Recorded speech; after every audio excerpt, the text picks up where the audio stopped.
Alors donc le menu du jour, donc le sujet, donc vous aurez en entrée une terrine de bec de canne servie avec un beurre blanc. Le beurre blanc sera servi à l'anglaise et la terrine donc service à l'assiette, d'accord. Ensuite en plat principal, donc vous aurez un magret de canard sauce aigre douce à l'ananas, accompagné d'un gratin de patates douces. Donc le service découpage des services du magret de canard donc se fera au guéridon. Ok.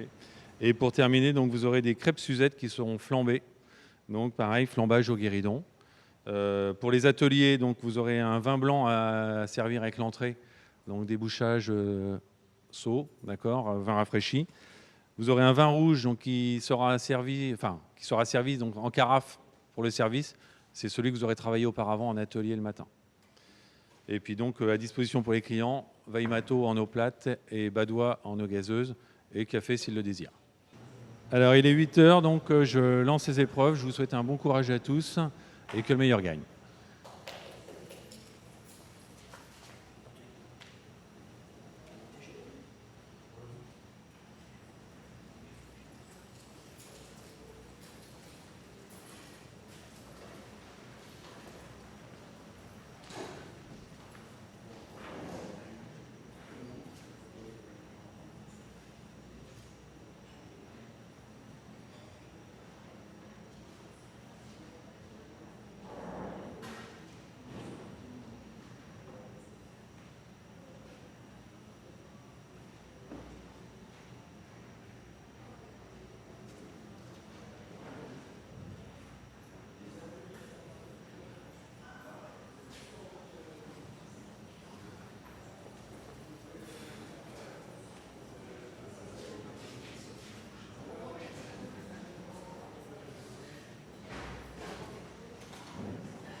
Bonjour à tous, je suis Patrick Chauvin, je suis chargé de commenter, tant que faire se peut, les épreuves de ce matin.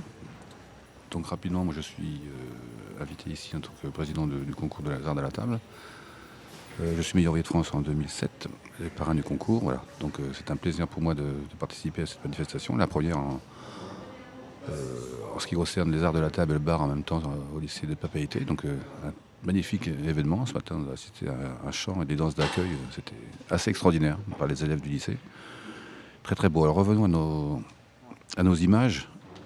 En ce moment, les élèves doivent gérer le temps et faire une mise en place d'une table de 4 couverts ainsi qu'une table de décoration avec pour thème, on la perçoit au fond la petite table avec un extrait du tableau de Gauguin de 1883, La femme aux fruits. Voilà, c'est le thème qui doit inspirer la décoration de leur table, qu'ils font de façon libre avec le matériel qu'ils ont à disposition. Là, on voit une jeune fille qui nappe de façon particulière une table, hein, puisque les tables sont nappées d'une nappe en tissu. C'est ce qui fait en général dans les restaurants. Voilà, une technique bien particulière en prenant la nappe par le milieu. Voilà, on peut à la limite éviter le froissage et respecter le travail qui a été fait en amont, c'est-à-dire le repassage et le respect des plis. Voilà. On voit différentes techniques, des gens qui sont plus ou moins à l'aise avec cette technique. Donc la finalité, c'est d'avoir une table bien dressée, une nappe bien dressée de façon uniforme et de ne pas avoir de plis. C'est l'idée principale. Et de respecter une fois de plus le travail qui a été fait en amont par les gens qui s'occupent du linge, le pressing en l'occurrence, et d'avoir au visuel quelque chose de joli et d'uniforme. Alors là, il y a toute une préséance, toute une règle par laquelle qui tend un peu à disparaître, à part dans les restaurants de haut de gamme, c'est-à-dire que le pli, plein, c'est-à-dire le pli qui va vers l'extérieur, doit être face à l'entrée du client. Il y a un code qui, il faut l'avouer, est de moins en moins respecté, puisque il fut un temps où dans les grands hôtels, grands restaurants, là, tout ce qui était linge de table, était fait à l'intérieur par des pressings, des laveries ou des pressings intégrés. Désormais, c'est à 90-95% dédié à des sociétés extérieures qui traitent le linge, parce que ça avait un coût assez élevé. Il fallait des lingères, des repasseuses, des petites mains. C'était un microcosme, un monde. Il n'était pas rare dans un palace ou dans un grand hôtel de voir une dizaine de personnes, voire une quinzaine de personnes qui étaient employées à la lingerie. Et bien évidemment, de nos jours, ça a un coût assez élevé, voire très élevé. Donc la plupart des hôtels et restaurants non pas sous-traitent, mais confient le traitement du linge à des sociétés extérieures. Bon, bien sûr, après, chacun dicte ses conditions et ses normes. Voilà, c'est toujours une phase délicate. Là, on voit une nappe qui est dressée convenablement. Alors, le fait plus plein dont je parlais, c'est le pli à gauche. La gauche de la table, sur votre gauche, vous voyez le pli plein qui est face au client. Voilà, normalement, il se trouve vers l'entrée, ce qui semble être le cas. Donc, c'est plutôt une bonne chose. Et en face, c'est le pli creux. Le pli qui est vers la table. Voilà.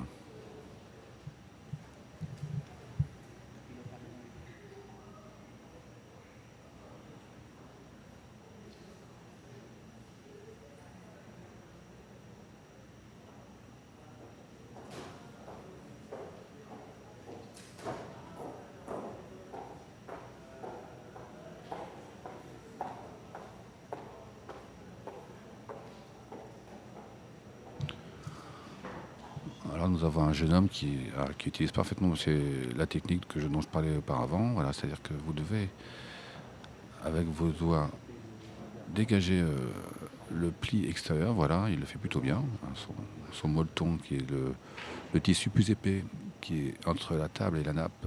J'en ai pas parlé, j'en parlais un peu. Le molleton, c'est quelque chose en coton en général, assez épais, qui sert au confort. C'est-à-dire quand vous posez une assiette sur une table en bois ou un autre matière rigide, c'est toujours un petit bruit. Et les gens, quand ils posent ses bras sur la table, il y a une sensation d'inconfort. Alors ce molleton est fait pour remédier à ça. Il a plusieurs fonctions, le molleton.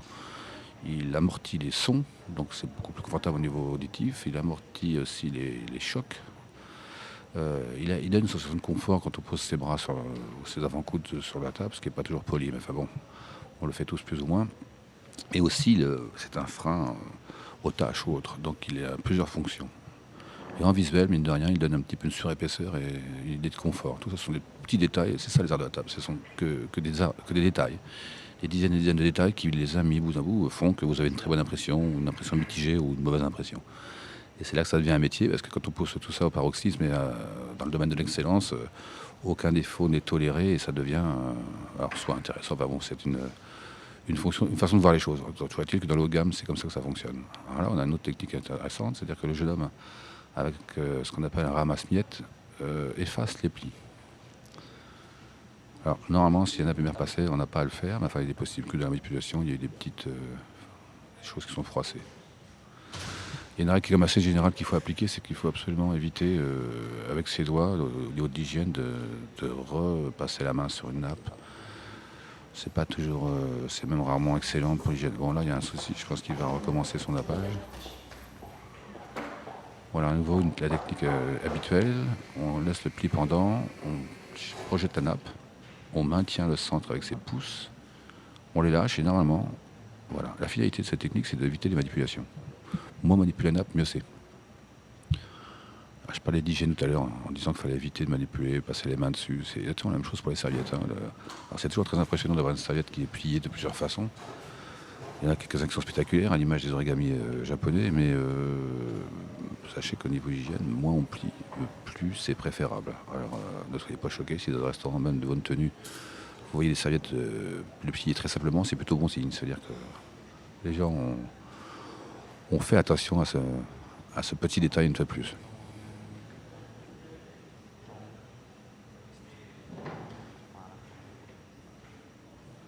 Une jeune fille qui fait un pliage en 3, qui est un des plus simples.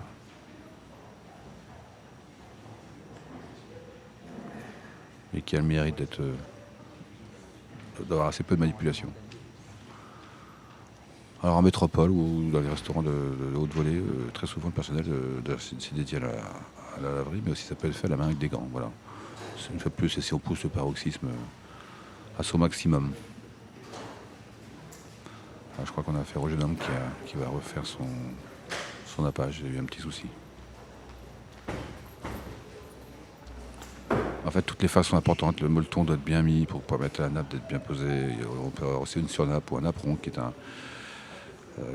un autre tissu de plus petite taille qui lui est censé être changé à chaque service, puisque c'est lui qui va être le tacheur principalement. Et la nappe en dessous, elle peut faire plusieurs services et elle est toujours dans un état irréprochable.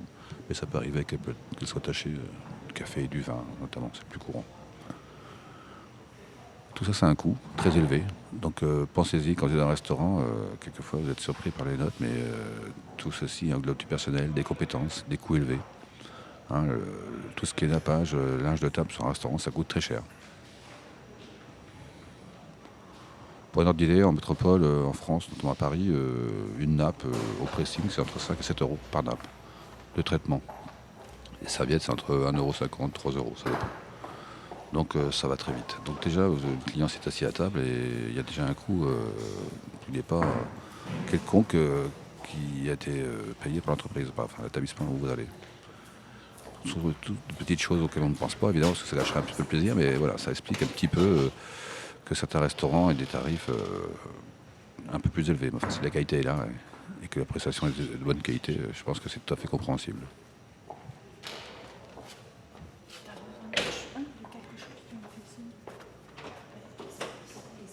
Ben, Zali, ben, c'est ça, ben, j'attends toujours là. Je vais voir.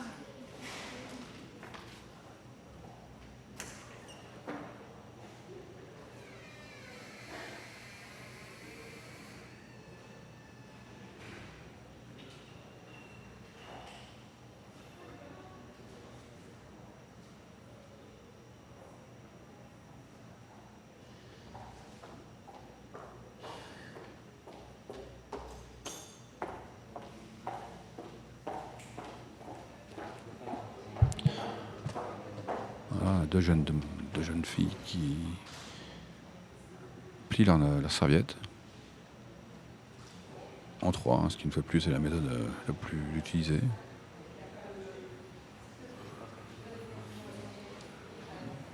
Alors, on voit les décorations, sont très très jolies d'ailleurs, tout à fait typiques.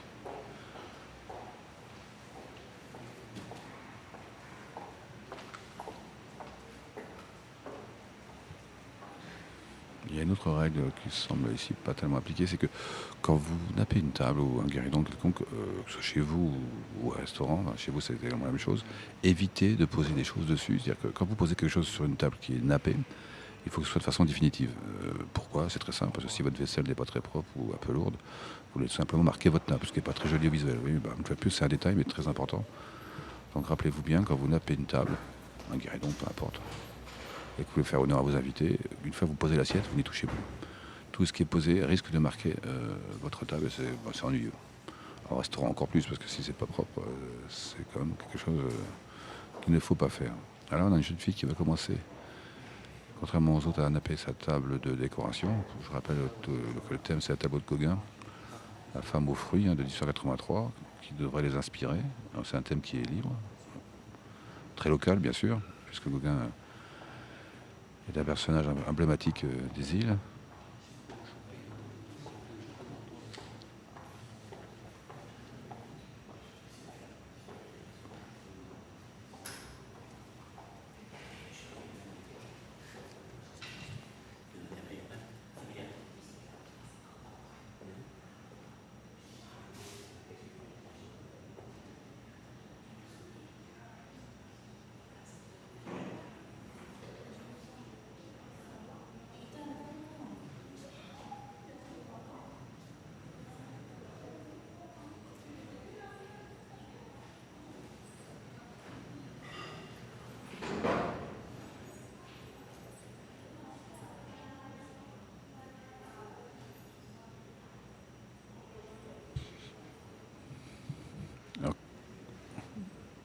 Alors, là, on a un thème très différent, puisqu'on a un napperon. Moi, justement, un bon exemple. Un napperon, c'est quelque chose, une nappe plus petites qu'on pose sur la nappe.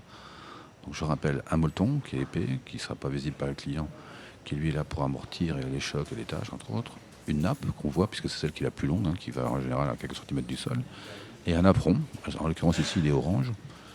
Donc on voit bien que les différents styles vont se marquer. Voilà. La jeune fille a rejeté un coup d'œil sur le tableau. Alors, apparemment elle a utilisé les couleurs, ce qui est une excellente idée du tableau. Le orange qui domine et le vert, qui sont les deux couleurs principales. Donc elle est tout à fait dans le thème. Ça va être intéressant de voir le résultat. Alors, on voit un petit peu au fond à droite sa table. Voilà. Les couleurs un petit peu locales, si je peux dire.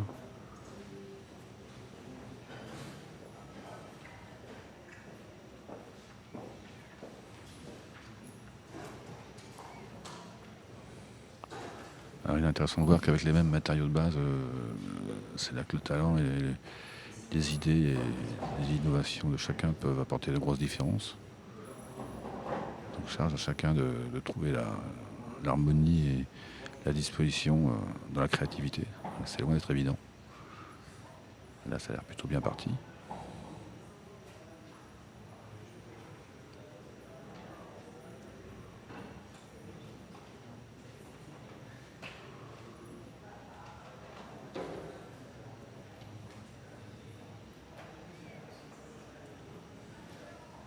La décoration est quelque chose de très important dans un restaurant. Ça allie le thème, le style de cuisine, ça marque bien l'empreinte que veut poser le responsable, le propriétaire ou le chef de cuisine en l'occurrence, ou le directeur de salle. Chacun a son rôle, donc tout a un lien, hein, que ce soit ce qu'il y a dans l'assiette, tout ce qu'il y a autour. Tout ce qui est autour, c'est ce qu'on appelle une fois de plus les arts de la table.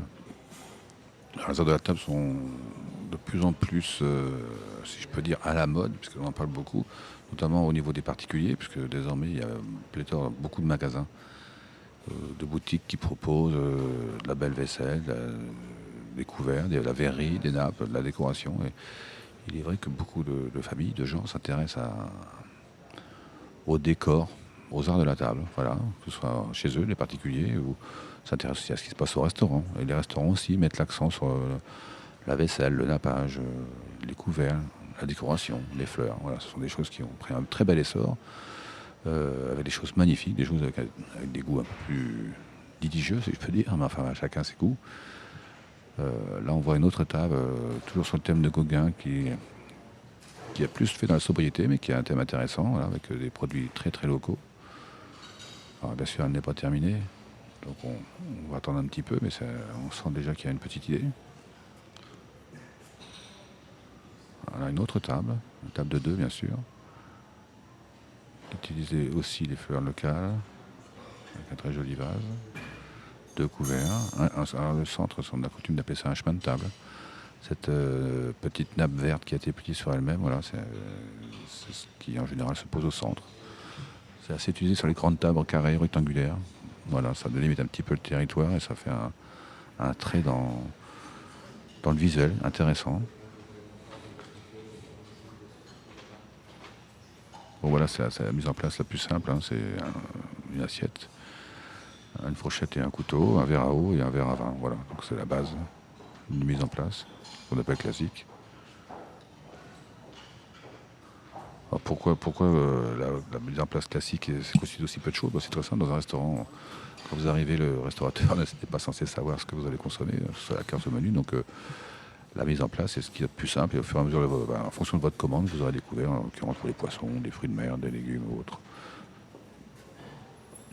Là, on revient sur la table précédente, toujours sur les thèmes, les deux couleurs, le vert et l'orange.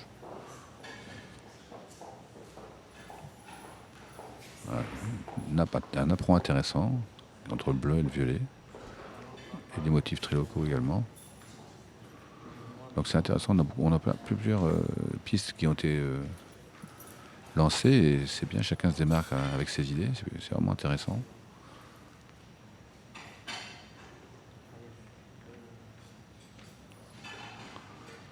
Alors pour mémoire, il faut savoir qu'on a principalement des concurrents qui viennent des îles aux alentours, et on a deux concurrents, enfin on a un aujourd'hui en art de la table qui vient de France, qui vient de la ville d'Évian, un grand hôtel, enfin un hôtel très très luxueux sur les bords du lac Léman. C'est le jeune homme qu'on aperçoit au fond de l'écran, avec sa chemise blanche. Voilà, donc ils viennent très loin. Et c'est déjà formidable qu'ils puissent courir ici aujourd'hui. C'est un très très beau geste.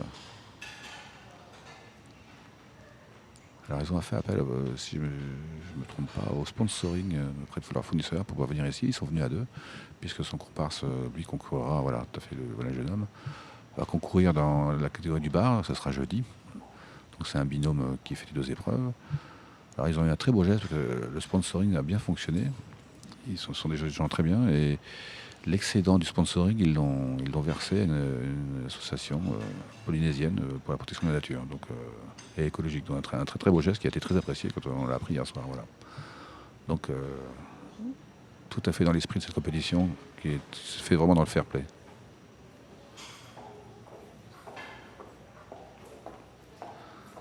Alors là, on a un pliage qu'on appelle plus ou moins en vague.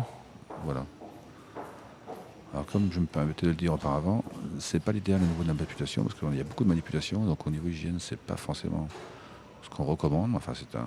Alors, oui, je me suis peut-être avancé, c'est pas tout à fait une vague, hein, c'est plutôt un rouleau. Voilà. Mais c'est dans l'esprit de. Avec un matériau végétal. Ça peut être dans l'esprit de ce qui se fait ici, donc à la limite, on peut le valider assez facilement. Là, c'est pareil, vous avez un chemin de table avec des motifs locaux, intéressants. Alors là, c'est très très coloré. Pareil, avec les couleurs, le orange, le jaune un peu orangé, le vert. Des matériaux locaux, noix de coco, des fruits, des plantes. Ouais, on sent que ça peut être vraiment très bien.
Alors là, on a un jeune homme qui commence par sa disposition centrale. C'est une bonne idée, hein. C'est ce qu'on fait en général, on commence par le centre. Alors lui, il a une décoration florale, entre parenthèses, assez volumineuse. Alors ça, c'est un peu délicat. Pourquoi? Parce que c'est une table de 4.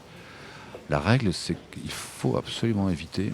Alors déjà, on évite les plantes, les fleurs odorantes, parce qu'elles peuvent gêner les convives, hein. Ça, c'est une règle de base. Il y a des fleurs magnifiques, mais malheureusement, qui quelquefois sont très fortes au niveau des odeurs et peuvent accommoder. Voire, il y a des gens qui sont allergiques à certaines odeurs, donc on évite. Et puis si les odeurs prennent le pas sur les saveurs du plat, c'est un peu ennuyeux. Ça, c'est une règle. Et une autre que je crois apercevoir ici, en toute humilité, c'est que ça me semble un petit peu haut. Alors si vous avez des gens qui ne peuvent pas se voir en face à face, ça c'est ennuyeux. Parce qu'une fois, il faut réaliser que quand vous êtes assis, vous avez un champ de vision qui est plus bas. Et si vous êtes obligé de vous écarter à chaque fois pour pouvoir parler avec vos invités ou vos convives qui sont en face de vous, c'est un peu ennuyeux. Donc c'est quelque chose auquel il faut penser. Donc pensez quand quand vous faites une décoration florale sur vos tables, quand vous invitez du monde en l'occurrence, à avoir des chemins centraux ou des chemins de table de fleurs plutôt bas, hein, ce qui permet de converser avec la personne en face de vous ou tout simplement de l'apercevoir. C'est un petit peu ennuyeux de ne pas pouvoir apercevoir. Donc il faut y penser, c'est quelque chose de basique auquel il faut penser. Là, on a le jeune homme qui met son verre à eau. Hein. Alors, en règle générale, le verre à eau, c'est le verre le plus proche du couteau. Hein, ça se met toujours à droite. C'est une règle assez immuable qu'on peut changer parce que les choses bougent beaucoup au niveau du dogme en salle. Il n'y a pas une façon de faire les choses, mais plusieurs façons de faire les choses, du moins qu'elles soient cohérentes et tout à fait visuelles. Donc là, il commence par son verre à eau.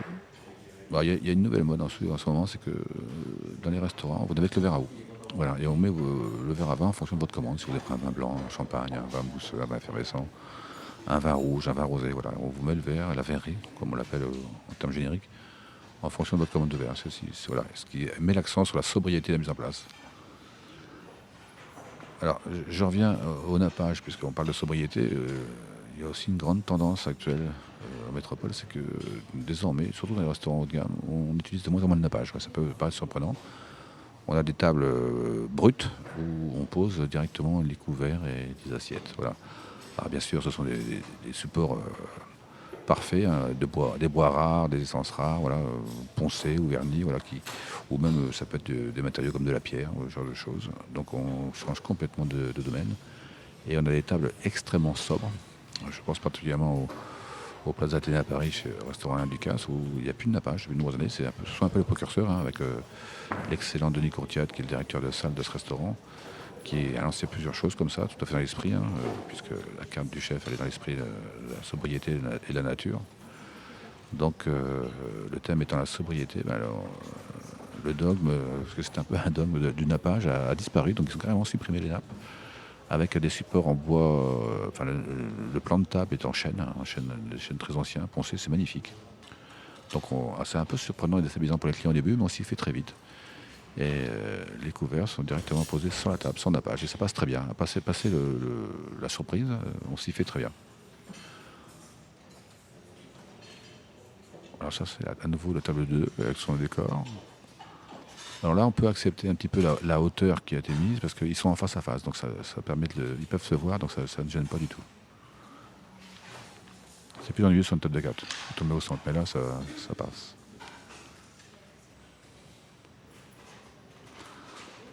Alors, excellente chose du jeune homme qui met ses couverts, c'est-à-dire qu'il pose ses fourchettes avec ce qu'on appelle un torchon, tout simplement, voilà, et il n'a aucun moment un contact avec les doigts. Pourquoi ? Tout simplement parce que ça laisse des traces, voilà, et que les choses doivent être absolument parfaites. Donc une autre règle, qu'est-ce qu'on fait en général ? On mélange de l'eau et du vinaigre blanc, hein, c'est un produit bon marché, pas cher, et qui a la grande qualité de dégraisser, de faire briller l'argenterie, qu'elle soit en argent, en inox ou autre. Habituez-vous un petit peu, comme ça, si vous voulez mettre l'accent sur la propreté de vos couverts, si vous recevez du monde, notamment les lames de couteau, hein, qui sont les plus fragiles. Voilà, on a un jeune homme qui a sûrement dû faire ses couverts au vinaigre avant, mais qui malheureusement les pose à la main, ou alors il faut les prendre sur le tranchant pour pas laisser de traces. C'est un peu dommage d'avoir pris du temps pour les nettoyer. Voilà. Alors là, il fait la règle du un doigt pour du bord de la table pour avoir un équilibre visuel dans sa mise en place. Alors traditionnellement, on met la fourchette à gauche et le couteau à droite. Le côté tranchant vers l'intérieur, c'est-à-dire vers l'assiette. Voilà, elle vérifie de façon assistante sa mise en place. On voit qu'un peu d'habitude, on le fait très rapidement. Mais bon, comme c'est un concours, il faut que les choses soient parfaites. Alors la fourchette pointe en l'air, ça c'est tout un débat qui est sans fin. On a coutume de dire que, au siècle dernier, notamment au début du 20e, fin du 20e, la règle était de mettre la pointe des fourchettes sur un arbre. Alors il y a une raison très simple, c'est que la plupart des fourchettes étaient siglées avec les logos des grandes familles bourgeoises à qui appartenaient ces grands services, ou même les restaurants avaient leur sigle, leur logo. Enfin, maintenant on dit logo, à l'époque on disait sigle, sur le dos de la fourchette. Donc il fallait qu'il soit visible. Donc tout simplement, on mettait la fourchette, la pointe contre un arbre pour pouvoir voir les armes de la famille ou les armes de l'endroit où vous étiez, le logo de façon facile. Alors d'autres arguments tels que la pointe des fourchettes avec le temps abîmait les nappes. Ouais, bon, c'est plus ou moins recevable, enfin on peut imaginer que c'est plus ou moins vrai. Et puis dans un élan de modernité, les logos et les sigles sur les fourchettes ont disparu, hein, puisque les restaurants se sont un petit peu dédouanés de tout ça, notamment au début du XXe. Donc on a estimé que c'était peut-être plus agréable de mettre les pointes en l'air, notamment surtout comme argument pour ne pas abîmer les nappes à force de frotter avec le temps, ça usait un petit peu le tissu, ce qu'on peut comprendre. Donc maintenant, la règle, même s'il y a plusieurs façons de faire les choses, c'est plutôt de mettre la pointe des fourchettes en l'air, vers le ciel, tout simplement. Moi, je pense qu'à la maison, on peut faire les deux, c'est pas un souci si on veut insister. C'est un côté un peu plus bourgeois, entre parenthèses, si on met la pointe de la fourchette sur un nappe.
demoiselle qui nettoie son assiette à pain. Ah oui, là, c'est un geste. Voilà, ça, c'est un peu dommage. Pensez-y quand vous faites votre nettoyage d'assiette au vinaigre. Elle le fait tout assez bien. Et juste après, elle le prend à pleine main et elle va le poser. Ça sert à rien, parce qu'elle remet des empreintes sur son assiette. Donc il faut être vigilant avec ça. N'hésitez pas à pincer votre assiette avec votre torchon et le poser comme ça. Et vous éviterez de faire des empreintes. Parce que là, c'est dommage. Il faudra faire le travail 2 fois et il y aura quand même une empreinte. Donc pensez-y.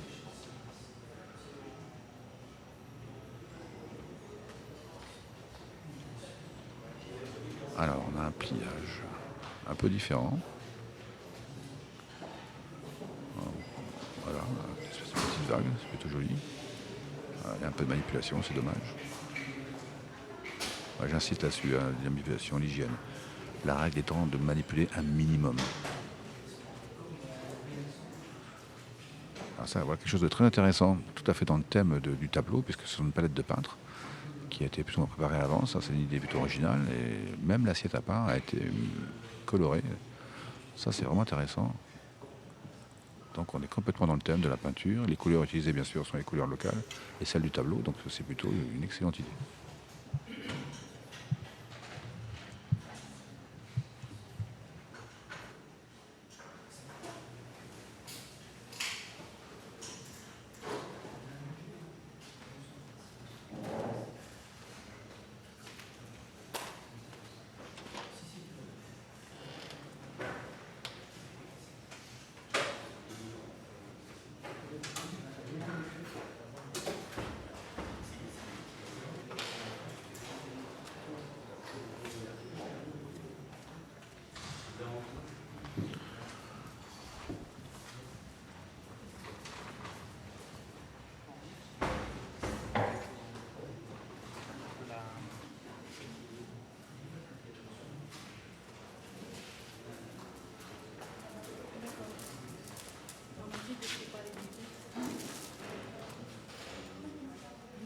Donc là, on retrouve le jeune homme qui a pratiquement terminé sa mise en place de sa table de 2.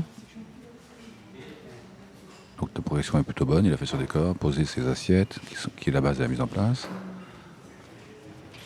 Voilà, je reviens à celle avec la palette dont je parlais tout à l'heure. Il a changé, il les a pas mis en vis-à-vis, il les a mis en décalé. Ce qui peut être intéressant aussi. Donc là, vous n'êtes pas en face à face, vous êtes à 90 degrés. Donc par contre, ça vous laisse beaucoup de place pour la décoration, ce qui est une bonne idée. Donc vous avez la moitié couche de la table qui peut servir de support à votre décoration. Là, vous pouvez permettre de mettre des choses un peu hautes, alors que vous ne pouvez pas le faire en face à face. Donc c'est plutôt une bonne initiative.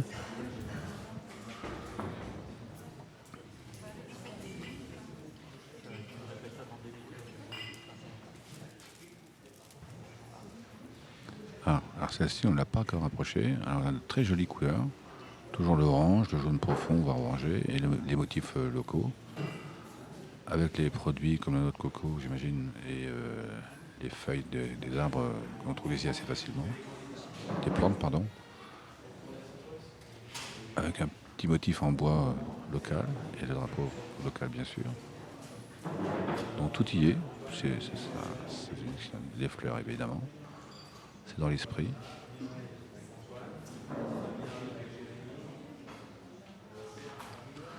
Ah, je vois la jeune fille qui pose le sel et poivre. Alors, le sempiternel problème du sel et poivre. Où est-ce qu'on met le sel, où est-ce qu'on met le poivre? Parce qu'il faut vérifier avant. C'est un peu un combat d'arrière-garde. Hein. De plus en plus, désormais, dans les restaurants, on ne met plus sel et poivre. Alors, c'est un choix, il n'y a pas de règle. Puisque certains chefs ont la prétention de penser que leur cuisine est parfaite et qu'elle ne mérite pas d'être modifiée en sel ou en poivre. Moi, je serais un peu plus modeste et je pense que quand on est client, n'hésitez pas à demander un peu de sel, un peu de poivre, si vous estimez, en fonction de vos goûts, que ça mérite un peu plus. Voilà. Il n'y a pas de dogme. Hein, y a pas de... Voilà, chacun fait comme il l'entend. Alors, soit vous le mettez à disposition sur la table. La seule chose qu'il faut vous rappeler, c'est que si vous mettez le sel et le poivre sur une table, faites en sorte qu'il soit disposé de la même façon sur toute cette table. Une fois de plus, c'est une affaire d'harmonie. Une salle ne se juge pas de restaurant quand on arrive sur une table, mais sur l'harmonie des tables. Il faut qu'il y ait une cohérence et une idée. Voilà. Il faut que si vous posez le sel et le poivre, par exemple le sel en direction de la cuisine sur une table, il faut que toutes les tables ce soit la même chose, de la même façon, tout simplement. Une fois de plus, une mise en place d'une salle, c'est à niveau de toutes les tables. Et plus on se rapproche, plus on va vers une table et il faut qu'il y ait une cohérence et une idée générale qui vous guide vers sa mise en place. Et que le client, quand il arrive, ressente cette idée générale et qu'il y ait une harmonie. Alors l'harmonie, c'est pas toujours des choses rectilignes et bien alignées, hein. Au contraire, c'est un petit peu rigide. Mais une harmonie dans les couleurs, dans la disposition et puis l'alignement des choses. Alors, c'est loin d'être évident. Une fois de plus, c'est une des caractéristiques des arts de la table. Il faut être cohérent et qu'il y ait une idée directrice. Donc là, on a des choses très classiques. Il faut plus un saut de carafe en inox, qui est un grand classique dans les écoles hôtelières.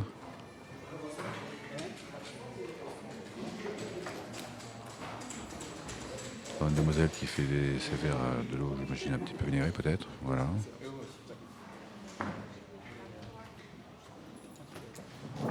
Le temps tourne, les choses avancent.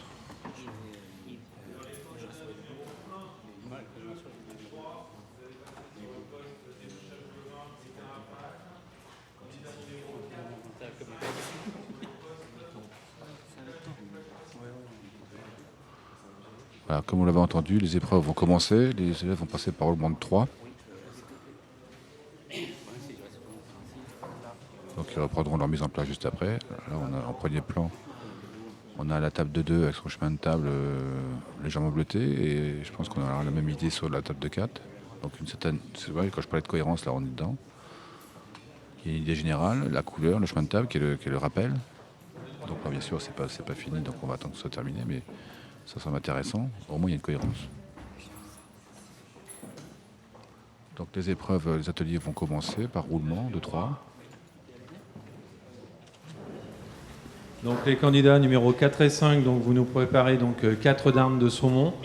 Candidat numéro 1, 2 et 3, donc un débouchage au panier et carafage de vin.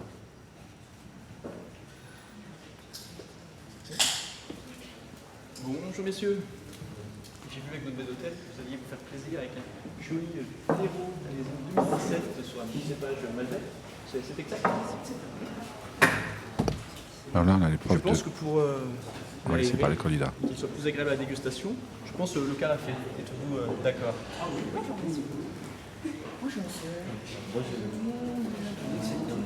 Alors l'épreuve en l'occurrence là, c'est de Premier carafé voyage en Polynésie?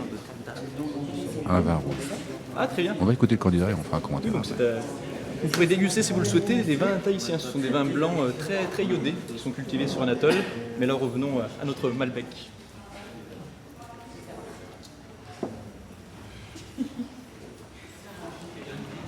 Alors comme vous avez vu, le candidat, on sent qu'il y a une formation de sommelier derrière, commande bien, évite les blancs, parle du vin, du cépage, met le client à l'aise, a démarré un petit peu les discussions sur les vins locaux, donc on voit qu'il s'est renseigné, qu'il a travaillé un peu le sujet, donc c'est plutôt intéressant. Donc il se met à la portée du client, ça c'est une bonne chose. Notamment ce candidat, alors il n'y a pas de règle absolue, mais qui lui est plutôt discret et se concentre uniquement sur sa technique.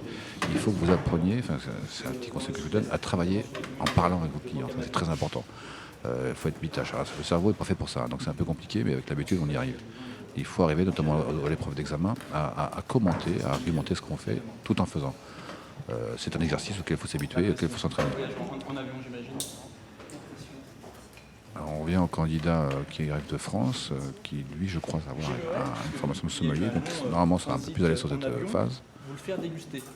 Car il est important de vous le faire déguster avant de le carafer. Car si je le carafe et qu'il est bouchonné, le temps sera perdu. Bon, on voit tout le soin qu'il a apporté au pliage sur serviette dans le panier, c'est très bien. Ou monsieur qui le déguste?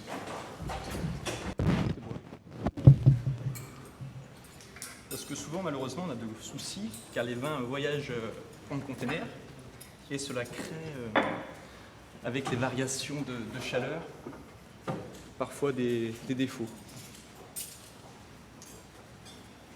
Donc parfois, certains sommeliers avinent la carafe. Donc, ce n'est pas toujours nécessaire. Je préfère carafer directement. Alors, raffiner, c'est mettre un petit peu de vin en carafe pour enlever les poussières et les mauvaises odeurs qui peuvent subsister. On aurait pu Voilà. être sur un une technique. décantage pour éviter que le dépôt tombe dans la carafe. Mais là, on est sur un vin jeune, Voilà, 2017. là il est rapide, hein, il procède à un Faire versement carafage rapide, contrairement dynamique. à un décantage où on va très doucement, ça c'est pas le but. L'oxygénation. Voilà, là on précipite, on accélère l'oxygénation du vin Nous pouvons y aller franc. pour développer les arômes, donc on va assez rapidement. Pas de dépôt sur un millésime 2017. Alors, je reviendrai plus tard sur le carafage, décantage, ce sont deux techniques différentes. On va même gentiment le remuer pour bien l'aérer et Voilà, l'oxygéner. la finalité c'est ça. aéré, oxygéné, pour accélérer tout simplement le métabolisme chimique pour développer les arômes. Parce que les vins peuvent être un peu, on appelle ça réduit un petit peu les odeurs et ça accélère l'échange avec oxygène, puisqu'il a quand même été plusieurs années un peu privé d'oxygène, à part le bouchon qui était le lien extérieur. Et là, on accélère ça, ce qui va développer les arômes. On voit un candidat qui a un peu plus de soucis et qui a déjà mis quelques taches sur sa nappe. Vous voyez, celui-là, c'est la petite assiette, il y a des taches. Très bien. Son litho est trop près du goulot, regardez. Donc il va être taché très très vite et absorbé par de liquide. Regardez son litho, malheureusement. Il est beaucoup trop près du goulot. Et est en train de s'imprégner, regardez. Malheureusement, il ne l'a pas vu, c'est dommage. Souhaitez-vous rafraîchir avec une eau plate?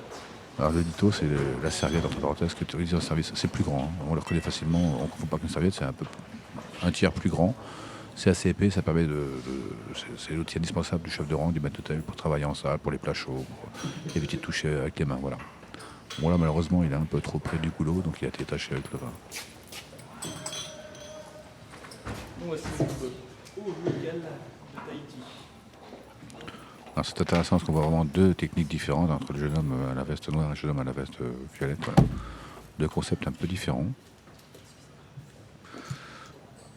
Un qui commercialise beaucoup, qui explique beaucoup, donc sens commercial assez développé, et l'autre qui fait plus dans la sobriété, ce qui est un petit peu dommage, parce qu'il faut éviter absolument les blancs et commercialiser, hein, c'est le savoir-être, promouvoir le produit, en parler. Alors, il n'est pas question de faire étage de connaissances, hein, c'est pas ça du tout, mais de montrer qu'on soit un professionnel. Alors là, le geste est un petit peu ample, bon. C'est une technique.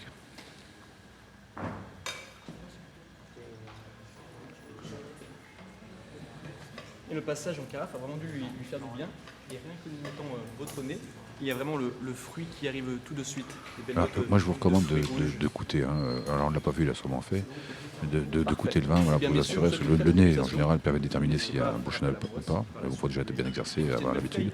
Sinon, n'hésitez pas, dans un fond de verre, à goûter le vin. Je pense qu'il l'a fait. Et de déceler d'autres soucis.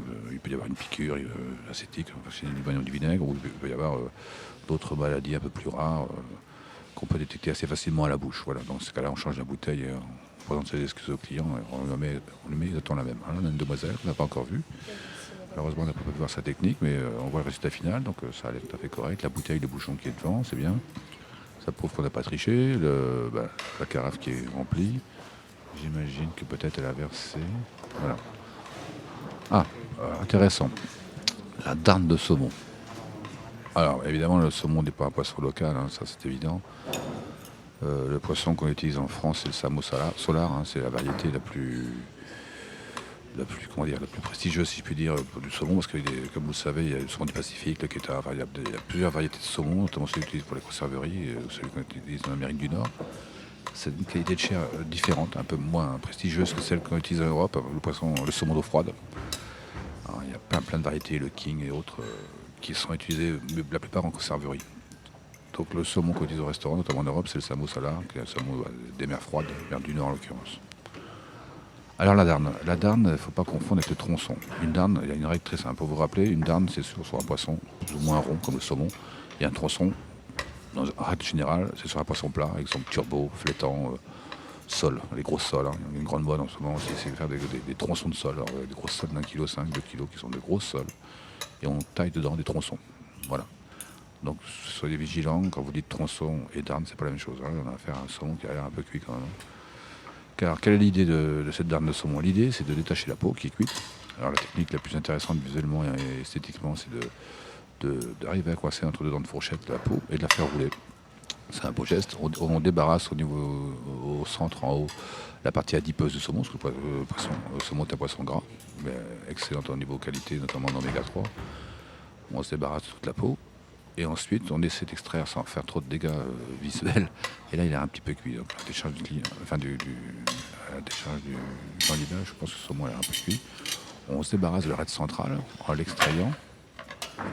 Et les petites arêtes qui y a le long des darnes, hein, qu'on appelle la ventrèche sur le côté. Donc là, le jeune homme a plutôt choisi d'enlever l'arête centrale avant d'enlever la peau. C'est tout à fait convenable, il n'y a pas de problème. Voilà, c'est toujours quelque chose de délicat, pensez-y.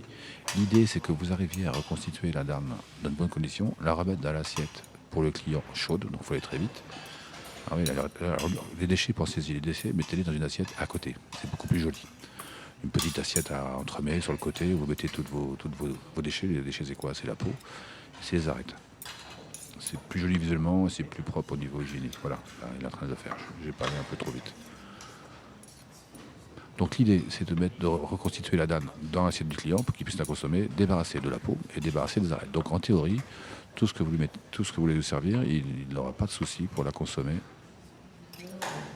et il ne devrait trouver aucun déchet. Alors là, je pense que le jeune homme a peut-être oublié, il me semble, d'enlever la peau. Mais son poisson a l'air très cuit. C'est pas évident du tout.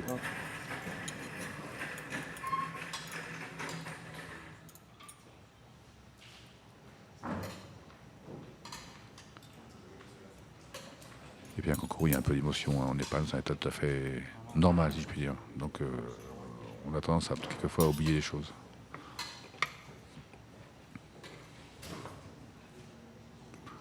C'est dommage. Je crois que cette personne va oublier d'enlever la peau. On va peut-être s'en rappeler au dernier moment, je ne sais pas. Alors, et bien évidemment, quand on reconstitue la darne dans l'assiette, on fait en sorte qu'elles soient tous dressées de la même façon. Hein, le dos du saumon en haut de l'assiette et les deux ventrèches, enfin, les deux côtés vers le client. Voilà. Il faut juste une fois de plus être uniforme et faire les 4 assiettes de façon identique. Alors à l'échange des candidats, je pense que le poisson va l'air un peu Je cuire. peux pas prendre le poisson entier comme d'habitude. Voilà, notre candidat.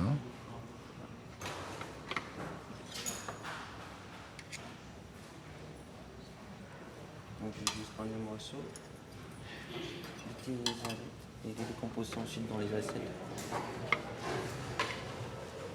On l'a dit, la cuisson met pas vraiment.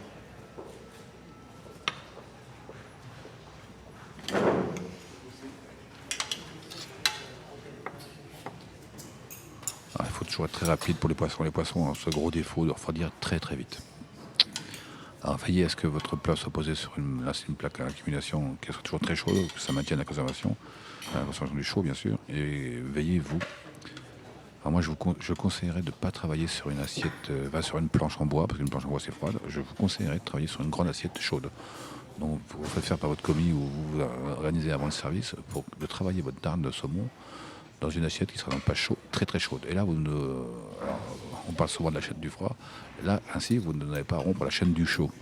Donc votre darne arrive normalement, normalement arrive chaude de la cuisine dans un plat qui est chaud. Vous la posez sur une plaque qui est très chaude, c'est le cas ici. Et vous la travaillez dans une assiette, une grande assiette, plate bien sûr, très chaude. Donc vous maintenez une température. Et quand vous la remettez dans le plat, normalement, le client devrait avoir une assiette chaude. Pensez-y, c'est très important. Hein, parce que vous pouvez mettre plus ou moins de temps à couper votre darne.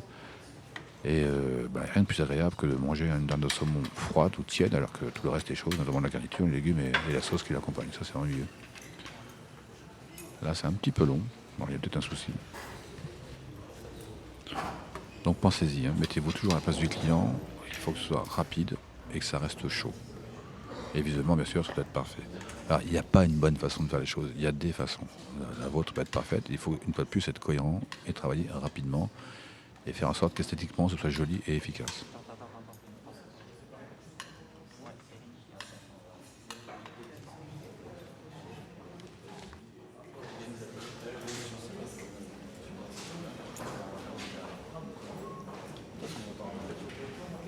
Bah, il est bien, ça, là. Ouais, parfait.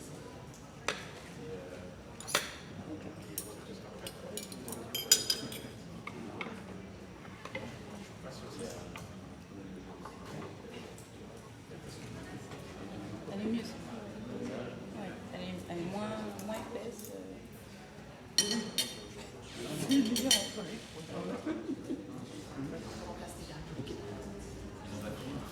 Alors pour résumer un peu ce matin dans ces épreuves et pour vous rappeler un petit peu ce qui va se passer, donc on a pu apercevoir le dressage de la table, hein, que j'ai un petit peu commenté, les différents candidats qui ont dressé leur table de 4 couverts et ainsi que la table de 2 couverts avec pour terme le tableau de Gauguin.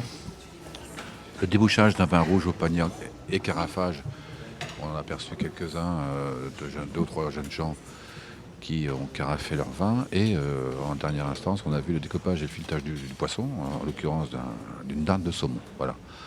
Chaque atelier, notamment le débouchage du vin rouge et le découpage du filetage du saumon, fait l'objet de 3 candidats qui passent par roulement et entre-temps. Et le candidat a pour charge de gérer son temps, de faire sa mise en place entre les deux. Donc ça peut être assez perturbant mais c'est tout à fait le reflet de ce qui se passe dans une mise en place le matin ou un service où vous êtes occupé à faire plusieurs tables en même temps, à faire plusieurs choses en même temps. Ce qui fait un petit peu l'intérêt de ce métier, c'est qu'on doit être performant dans tous les domaines et qu'à chaque fois, il faut aller très vite et très bien. Alors là, on revient vers un candidat qui lui utilise la bonne technique, là ça, c'est plutôt bien, donc qui a posé son poisson dans la tête chaude, donc c'est plutôt une bonne chose, voilà, c'est pas mal du tout.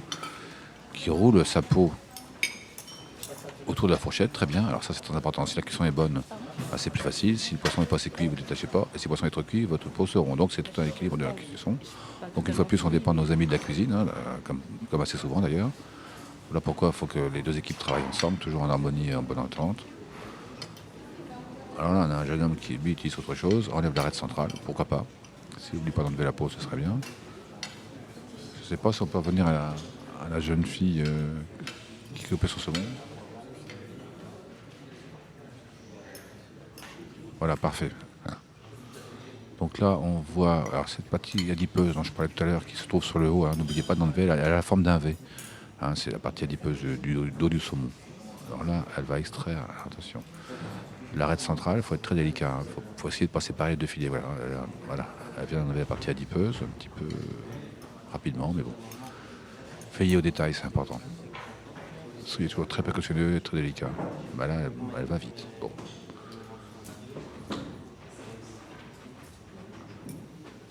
Voilà, c'est plutôt bien. Elle extrait l'arête centrale, très bien.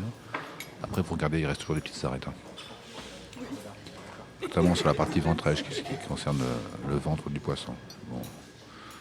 Vérifiez toujours, il en reste toujours une ou deux. Rien de plus agréable que quand vous ramassez l'assiette du client après qu'il l'ait consommé ou que vous trouviez encore des assiettes, des arêtes. Ça veut dire que vous avez oublié. Attention à ça. Alors voilà. Alors, pour pas vous embêter, vous coincez la peau entre deux tonnes de fourchette et vous roulez. C'est tellement plus simple. Une fois de plus, ça décharge, le poisson est cuit. Hein, la peau est trop cuite.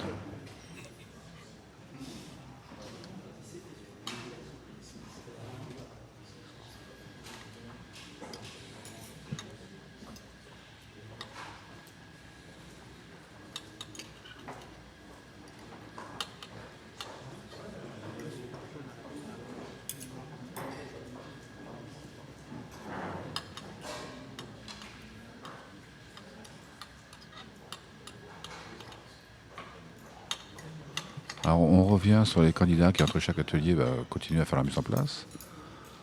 Là on a une jolie table qui est plutôt dans la sobriété, donc un nappage blanc avec un chemin de table central avec les objets locaux, des matériaux locaux, donc intéressant. La jeune personne fait ses verres. Chose importante aussi, quand vous triez sur votre guéridon, ne le nappez pas, hein, ne le nappez qu'au dernier moment évidemment, ça paraît tellement logique, mais souvent dans la précipitation on peut oublier, on nappe et on travaille dessus, donc imaginez l'état de notre guéridon avant le service, il est bien froissé, marqué par tout ce que vous avez posé dessus, c'est dommage, pensez-y.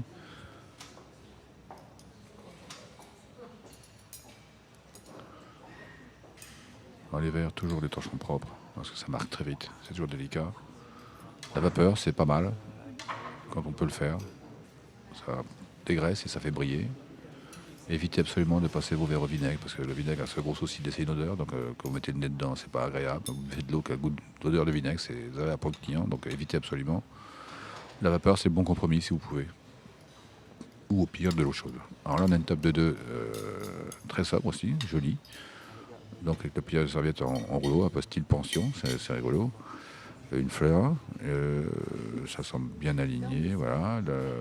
La plante centrale dans son vase, voilà, c'est plutôt joli, c'est simple, le chemin de table vert, voilà. Le thème est sobre mais intéressant.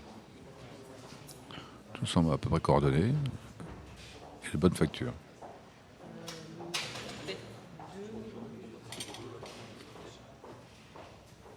Important, hein, pensez bien à la cohérence, à l'aspect visuel.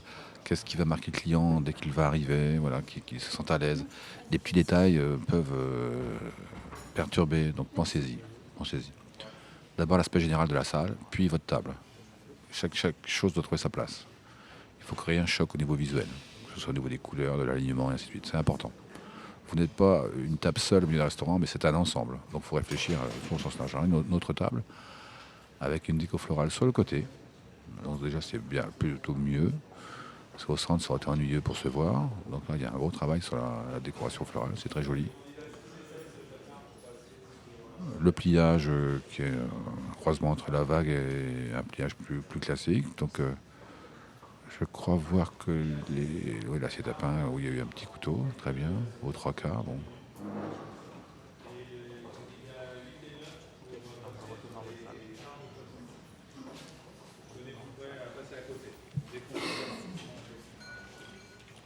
Alors on revient aux ateliers où va se dérouler la deuxième vague.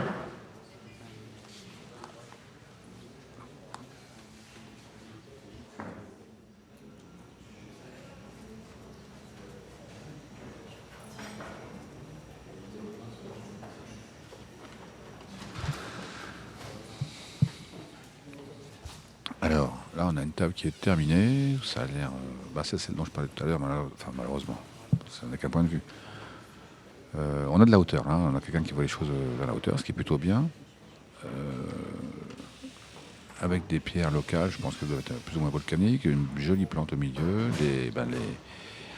les serviettes qui sont pliées toujours dans le sens de la hauteur, c'est intéressant.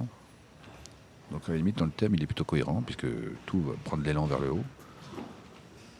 C'est intéressant. À mon sens, c'est un peu chargé au niveau central. Un peu trop, mais bon, ça n'est qu'un point de vue. Le jury décidera. Sinon, il y a une certaine cohérence entre les matériaux, l'élan vers le ciel. C'est plutôt intéressant. Alors, là, c'est intéressant. Non, ça, c'est la dame juste avant qu'elle soit traitée. Alors, pensez-y. Je ne sais pas dans quel sens c'est pris, mais il y a autre chose.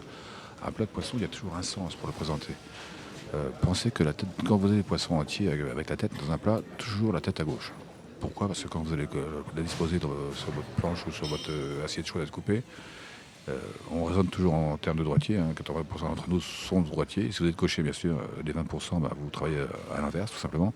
Mais soyez cohérents, travaillez tout à l'inverse. Donc là, les darnes, théoriquement, le haut des darnes devrait être vers le client. C'est plus simple. Alors là, il y a une assiette qui est dressée, qui est terminée. Donc on a la darne débarrassée de sa peau, de son arête centrale. Je ne suis pas un grand fan des assiettes ardoises ou matériaux bruts comme ça. Mais pourquoi pas ? Parce que j'imagine qu'elle doit être très chaude, c'est le cas. Est-ce qu'elle peut supporter la chaleur ? Ça, c'est autre chose. J'imagine que oui. Alors là, ça vous oblige à séparer un petit peu s'il y a une sauce à part. Exemple, une béarnaise ou une sauce vin blanc ou une sauce un petit peu liquide. Là, cette genre d'assiette vous interdit d'en mettre à côté du poisson. Donc vous pouvez faire autre chose. Pareil, la garniture de légumes qui accompagne sera une autre assiette, parce que quand vous avez une assiette plate comme ça, c'est un peu compliqué. Donc pensez à tout ça. Alors le carafage du vin rouge, oui, à quoi ça sert ? C'est très simple, ça sert contrairement à un décantage, ça c'est une autre démarche, on décante un vin plutôt ancien, en général plus de 5 ans, rarement des vins de Bourgogne, parce que le pinot noir n'est pas un cépage qui a pour tendance à faire du dépôt, mais plutôt des vins d'autres régions, le Beaujolais principalement, mais d'autres régions, où les cépages ont par leur densité tendance à précipiter, c'est-à-dire à avoir de la matière organique à l'intérieur. Donc, et avec le temps, cette matière se dépose. Ce n'est pas vraiment le cas du pinot noir, encore qu'il y ait quelques exceptions. Mais en règle générale, c'est comme ça. Donc, l'intérêt du client, que ce soit gustatif et visuel, on décante le vin. Ce qui n'est pas le cas aujourd'hui. C'est-à-dire que c'est la même technique du panier. On met dans un panier, on utilise une carafe, mais on utilise une bougie, parce que cette bougie n'est pas là que pour faire joli. Elle sera placée sous le goulot. Et le rôle du sommelier ou du chef de rang ou du maître d'hôtel qui le fait, c'est de voir passer le vin. Donc on le verse très doucement dans une carafe. Et on voit à quel moment le dépôt, les matières solides qui sont dans le vin passent. Et là, on arrête bien sûr de verser. Donc on verse. C'est une technique complètement différente qui a un autre objet, qui a simplement pour but de séparer le dépôt solide qui se dépose au fond de la bouteille du reste du vin. Le carafage qu'on voit, lui, sert à précipiter, à un petit peu remuer le liquide, le vin en l'occurrence, dans une carafe pour l'oxygéner, donc accélérer l'échange avec l'air ambiant, en l'occurrence l'oxygène, pour en accélérer l'osmose, l'échange des saveurs et des arômes qui vont se développer plus rapidement. N'oubliez pas que ce vin restait plusieurs mois, voire plusieurs années dans sa bouteille, de façon inerte, et n'a pas pu s'exprimer. Donc, peut avoir, comme j'ai déjà dit, certaines odeurs de réduit ou être un peu fermé. Donc, pour accélérer cette ouverture, tout simplement, on change de récipient. Il y a un transfert, une oxygénation, on le remue un petit peu, on le secoue, on va dire, ce qui, pour le client, permet de consommer plus rapidement et d'en apprécier toutes les particularités. Voilà. Donc on accélère les choses, tout simplement. Mais c'est un geste qui se veut être esthétiquement joli, professionnel, rapide, parce que imaginez, par un service, vous avez 15-20 tables, ce mec qui le fait, ça doit être rapide. On va écouter la jeune fille qui présente son vin en panier. Monsieur, nous avons du vin rouge d'appellation Péléon Malbec, millésimé 2017. Donc voilà, n'oubliez pas, présentez le vin. Si vous connaissez le cépage, vous le citez. L'homme précédent a cité le Malbec, qui est un des cépages de bleu bordelais, qui rend de la composition des vins rouges notamment. On peut y aller, on peut commencer.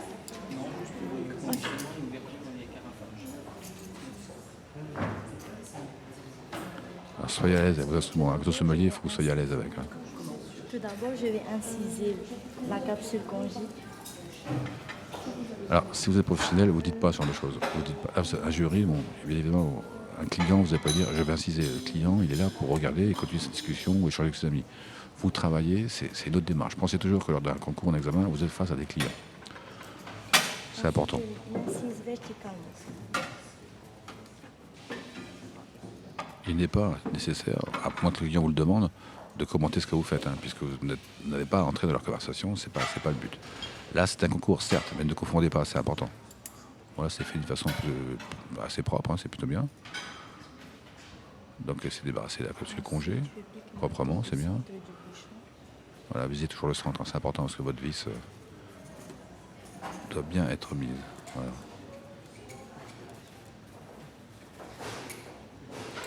Ayez toujours des gestes sûrs. On veut voir que vous maîtrisez. Donc ne soyez pas hésitant, allez-y. Voilà, elle devrait qu'elle maintienne sa bouteille. Voilà. Quand c'est comme ça, vous pincez le panier en osier, ça maintient bien votre bouteille. Alors, il y a une technique qui est simple pour le bouchon. Voilà, vous allez presque, voilà, très bien. Ça c'est bien. Il faut l'extrayer presque, vous le sentez, presque entièrement, et vous finissez la main, c'est très bien. Vous tournez le dos pour sentir, très bien, ça c'est bien. Bon, on sent quelqu'un qui a l'air à l'aise. Elle pose son bouchon sur une petite assiette, très bien. On range son matériel, d'accord.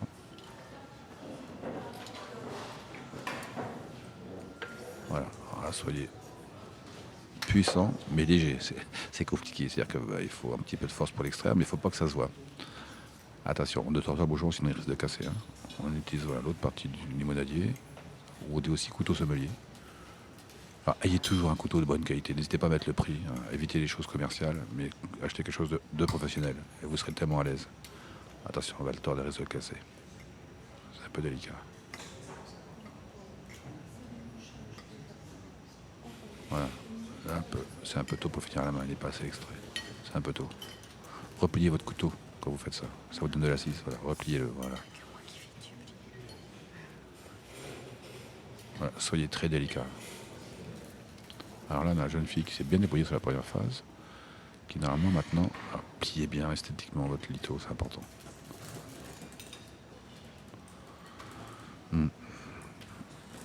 Alors là, c'est le geste pour transférer. Ah, d'abord, elle le goûte, d'accord.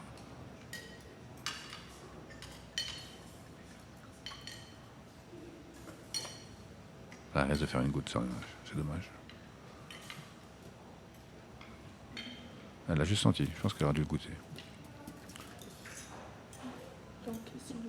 Il y a un peu d'hésitation, c'est un peu dommage.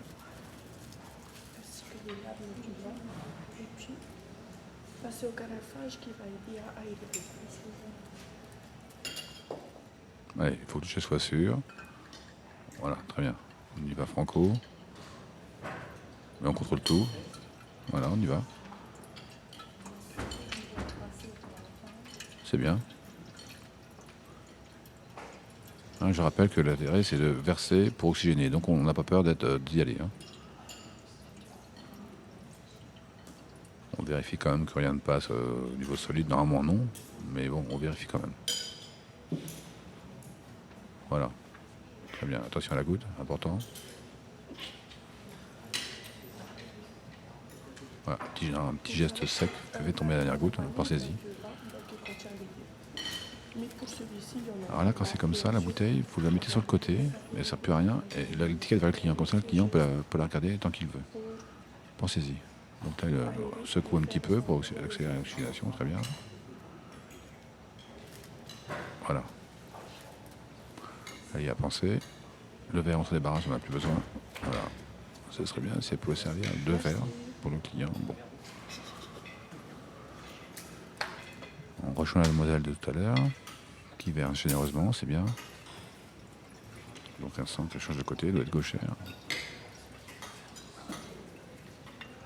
Comme vous pouvez le voir, il y a quelques taches sur la nappe, c'est embêtant. Alors soyez un peu malin, ayez un étau avec vous et posez-le pour cacher les nappes. Bon, c'est fait, mais c'est plus joli visuellement. Vous pliez votre lito en triangle et vous cachez les taches. C'est toujours plus joli.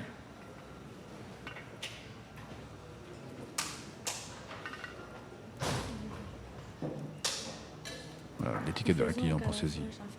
Disposez votre assiette avant. Anticipez toujours ce que vous allez faire.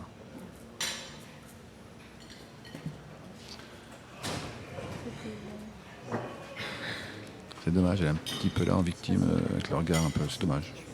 Il y avait de bonnes choses. Soyez professionnels tout le long. Mettez-vous en situation, c'est un sketch, c'est un scénario. Jouez le rôle, c'est important. Mettez-vous en situation. Vous êtes face à un client oblique, c'est un jury.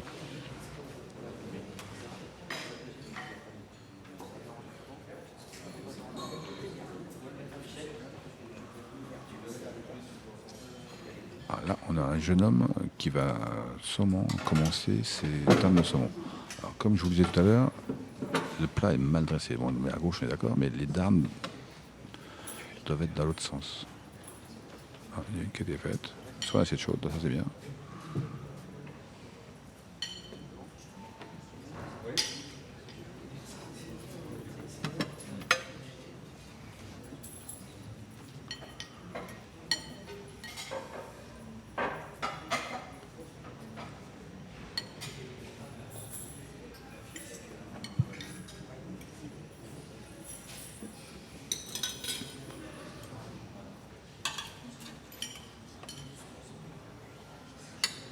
Voilà, là on a la chance d'avoir un gros plan sur le candidat numéro 3. Donc il se débarrasse de la partie adipeuse sur le haut du dos du poisson, très bien. Bon, l'idée est bonne, le poisson est un peu cuit, hein, ça va pas être facile. Donc, il a bien coincé la peau entre les deux fourchettes et il roule, voilà. Ah, très bien, vous voyez comment ça fait propre, c'est quand même une grosse différence. À sa décharge, une fois de plus, le poisson est trop cuit, donc c'est moins facile. Voilà, n'ayez pas peur, voilà. Assister. Bon, là, on a quelqu'un qui semble assez à l'aise avec cette technique, c'est plutôt bien.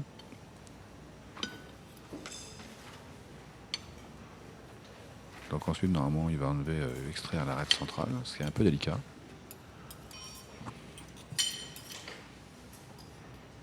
Voilà.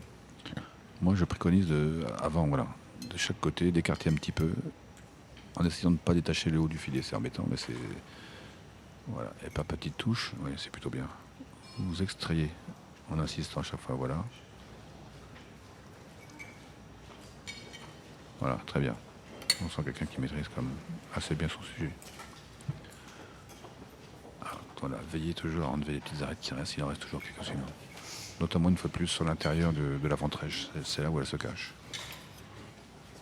Et là c'est agréable, on a quelqu'un qui travaille assez vite, qui travaille plutôt bien.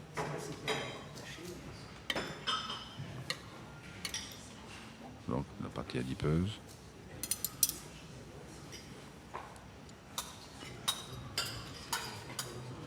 Pensez toujours, soyez rapide. Le poisson refroidit très vite. Et veillez une fois de plus, je me répète, à avoir des assiettes très très chaudes. C'est très important.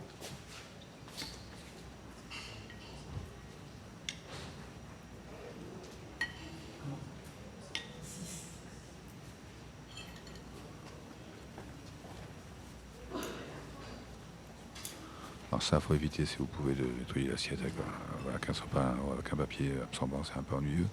Vous êtes face à un client, faites-le avec un lito à la rigueur qui ne sert qu'à ça évidemment. N'allez pas servir du vin avec un lito avec lequel vous avez nettoyé votre assiette de poisson, ce serait très ennuyeux.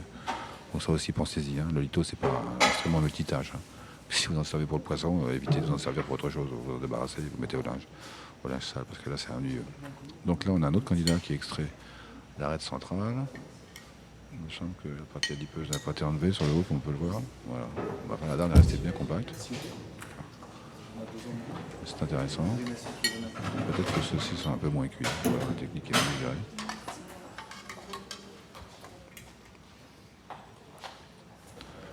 Alors une fois de plus, je le répète, c'est ennuyeux parce que son poisson va être froid. Là, sur l'assiette sur laquelle il est adressé. Alors peut-être que c'est ce qu'on a préconisé. Hein. Mais en tout cas, il sera réchauffé pour le service.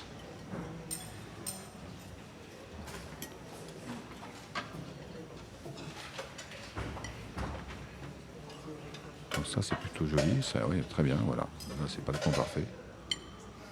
Voilà. C'est joli à voir en plus, hein, la peau se roule autour. Très bien exécuté. Bravo. Ça arrive, c'est pas très grave. Voilà, l'arête centrale. Ah, faut être délicat, hein. Attention. Allez-y très doucement. Écartez, un petit conseil, écartez avant les deux filets pour libérer, voilà. C'est bien. Pensez toujours à la délicatesse, il faut que les gestes soient élégants. On n'est pas en cuisine où là on a une grande liberté de geste et de rapidité, on est en salle, donc il faut que les choses soient bien pensées, qu'il y ait toujours ce sens de l'esthétique et de la rapidité. C'est pas facile, hein, il faut du temps pour l'acquérir, donc il faut s'entraîner. Soyez toujours élégant, rapide. Et au départ, vous servez vos doigts, évidemment, donc vos doigts ce sont la pince, le couteau, à la rigueur, la fourchette et la cuillère. Hein. Ce sont les instruments dont on a le droit de se servir en salle. Contrairement à la cuisine, on peut aller beaucoup plus vite, mais c'est pas l'idée. Voilà, comme quelqu'un qui fait les choses correctement, c'est plutôt bien.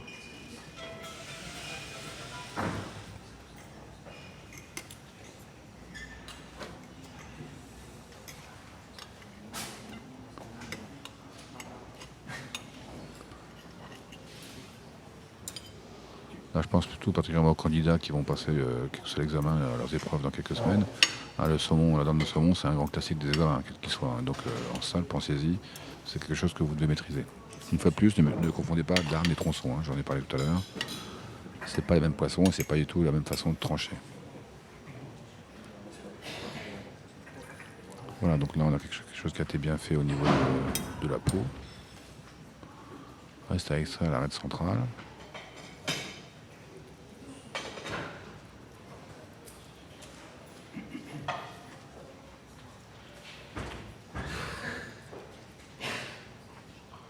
C'est délicat, hein, là, la cuisson c'est un peu différent, donc ça reste un peu collé, donc il faut être patient. Voilà, c'est plutôt bien. Très bien.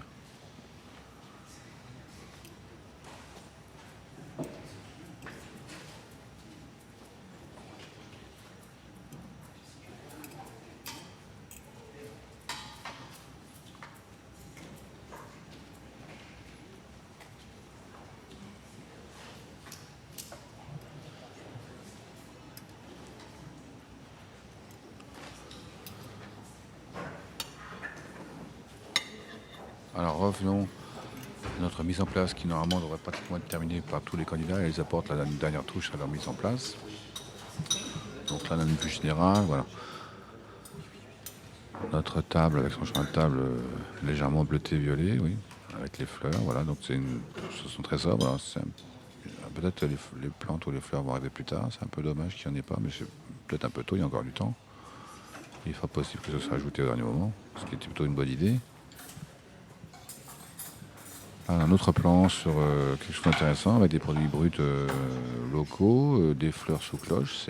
Ça renforce le visuel et ça peut être intéressant aussi si ces plantes sont un peu différentes, c'est-à-dire que les odeurs soient un peu fortes, ce qui permet de les diminuer. C'est une bonne idée. La hauteur c'est bon, c'est pas trop haut, donc ça n'empêche pas de se voir. Voilà, ça a l'air plutôt intéressant. Peut-être qu'un chemin de table avec une couleur aurait été une bonne idée, mais bon, c'était un point de vue qui se défend. Voilà. La partie verdure va sûrement arriver.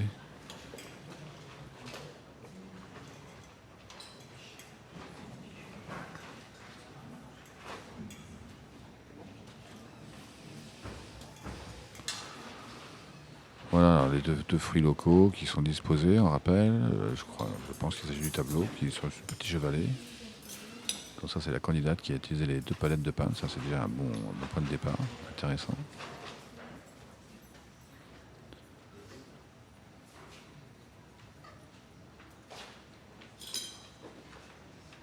Et on rappelle sûrement le tableau qui est la base du thème de Gauguin. Alors, il y a une certaine cohérence avec sa table de 4, hein, c'est l'idée. Donc ça, c'est plutôt compris et bien assimilé.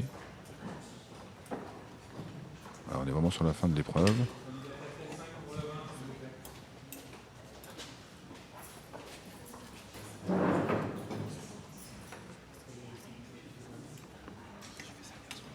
Je crois que je prépare la deuxième série des épreuves sur le vin. Les 3 candidats se préparent.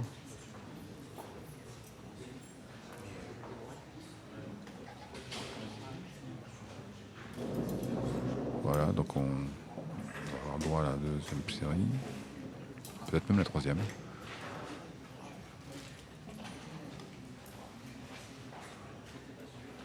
Voilà, on rejoint le candidat qui termine son dernier saumon, sur lequel nous étions tout à l'heure.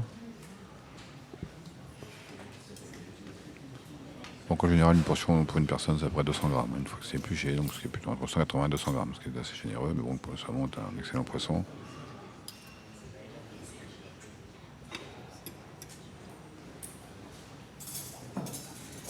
Bon, tout ça m'a l'air très bien.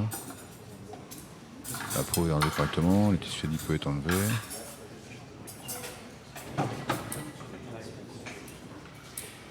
Là, c'est la dernière phase, l'extraction de l'arête centrale.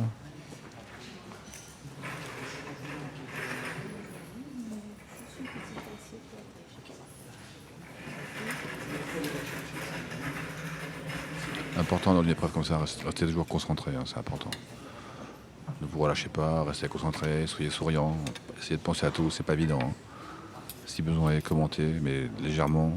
Essayez d'accrocher un peu le jury, mais ne vous imposez pas trop, soyez professionnel. Ayez toujours la bonne gestuelle. On est proche, mais on garde une certaine distance.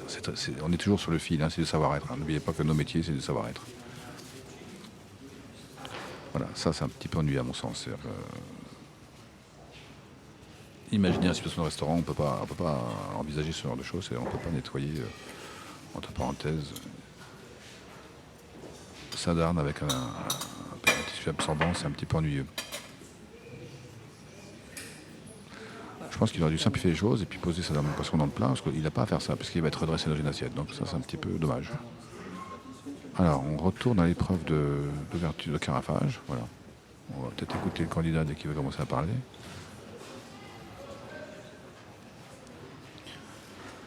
Alors la mise en place, pensez-y, votre mise en place doit être parfaite. Déjà, ça vous rend confiant et surtout, ça évite de paniquer si vous oubliez quelque chose. Donc, prenez un peu de temps s'il le faut, mais préparez votre mise en place toujours de façon très professionnelle et complète. Donc, je rappelle les 3 ateliers, le dressage de la table qui est pratiquement terminé, le débouchage d'un verre rouge qu'on voit actuellement, et le découpage et filetage d'impression. Et là, il s'agissait d'une darne de saumon. On va écouter le candidat.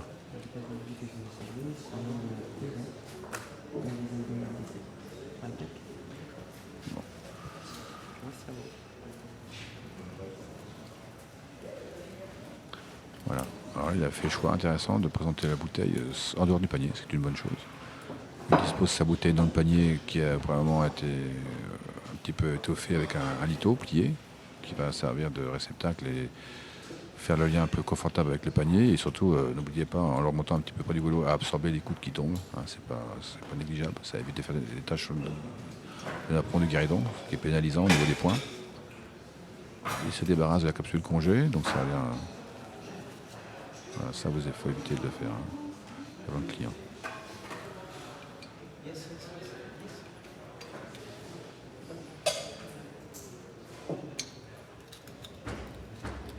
Voilà, ça a l'air correct.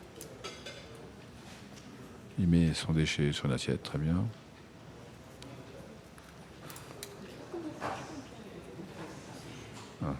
demoiselle qui a le sourire, très bien. Se débarrasse toujours avec la même technique de la capsule congé. C'est pas un geste naturel de tourner au rond comme ça, donc il faut l'habitude. Hein. Exercez-vous, c'est pas un geste qui est facile à faire. Voilà, donc on tourne autour, on fait une coupure au centre, voilà, et on écarte. Alors, insistez, parce qu'il se peut que ce soit collé quelquefois. Hein. Parce que dans une vieille bouteille, ça reste collé, donc on n'hésite pas à gratter un petit peu avec le couteau.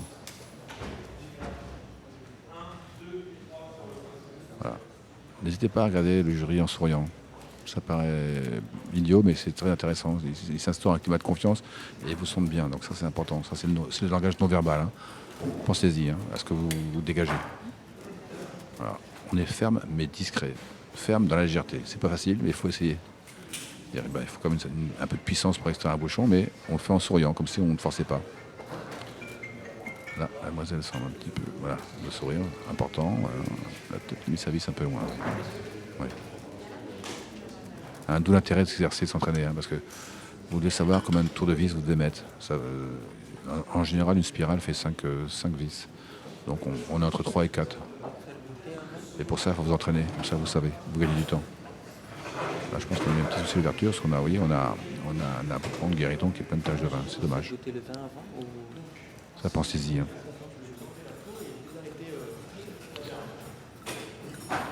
Voilà, donc le transfert du vin dans la carafe, rapide et oxygéné. Hein. Je rappelle que le but c'est d'oxygéner, donc n'ayez pas peur d'aller vite et d'accélérer l'échange. Voilà, faut verser, faut y aller.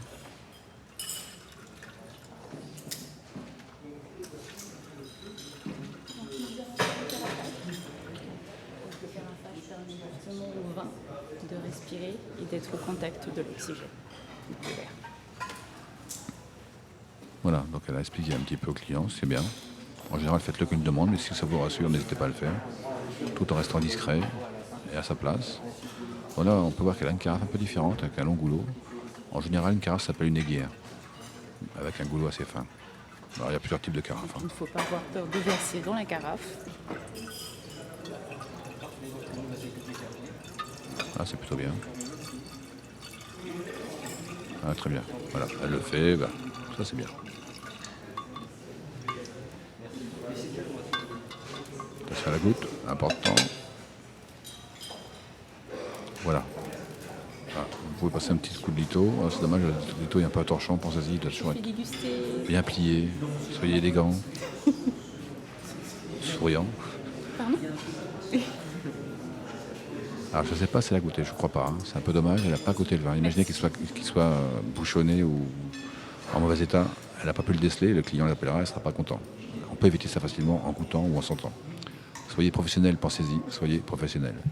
Là, il n'y a pas eu de vin de goûter au client, de servir au client non plus, pensez-y. Il a quand même payé, donc on lui sert. Jouez le jeu, c'est un sketch.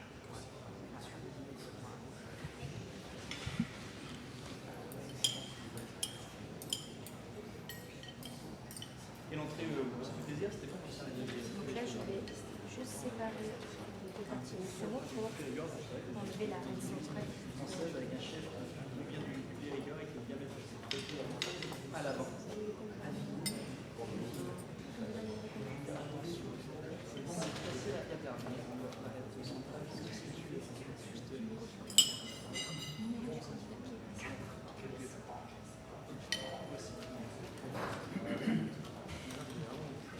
Ah, voilà, on a une demoiselle qui est sur son saumon, ça darne. Voilà, très bien, hop. On sent un petit peu de nervosité, c'est normal, mais c'est plutôt bien. Visiblement, la peau est enlevée, ça a l'air propre, c'est bien. Est-ce que j'ai fait tuer les 4 dames? C'est bon. Elle a l'air à l'aise, c'est bien.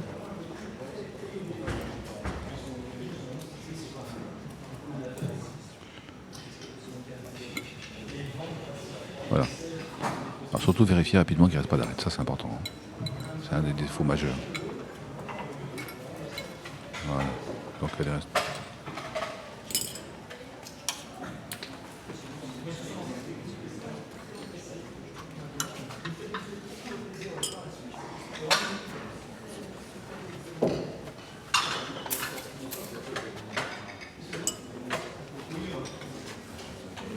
évitez de travailler, voilà.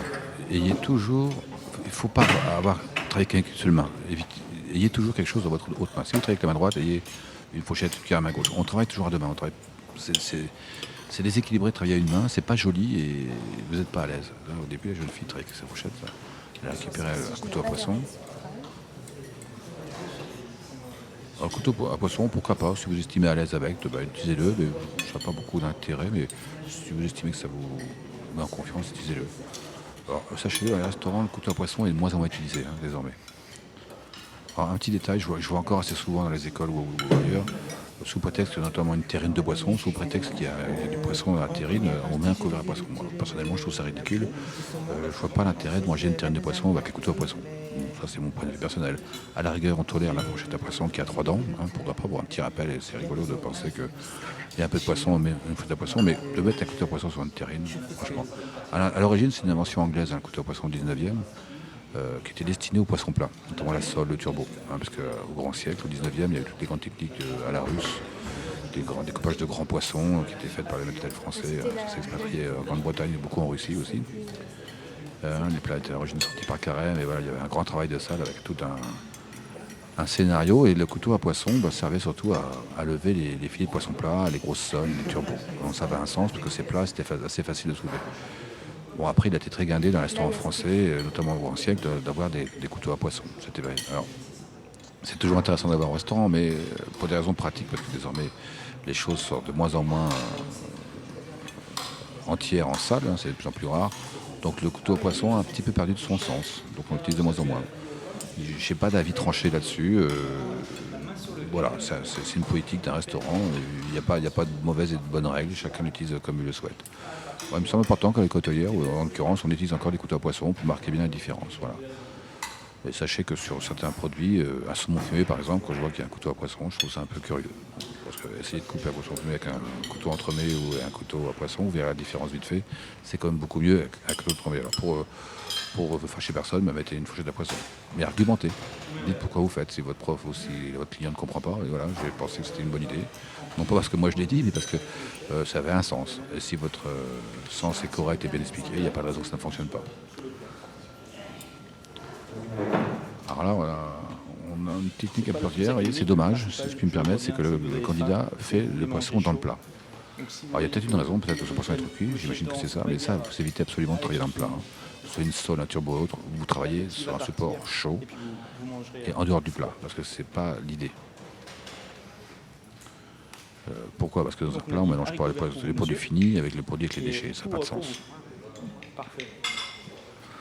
Bon, là, le candidat semble avoir pris le parti pris de commenter, pourquoi pas ? Pourquoi On pas ? ferait attention, parce que je me suis appliqué, mais il peut toujours rester des arêtes. Ça, c'est bien.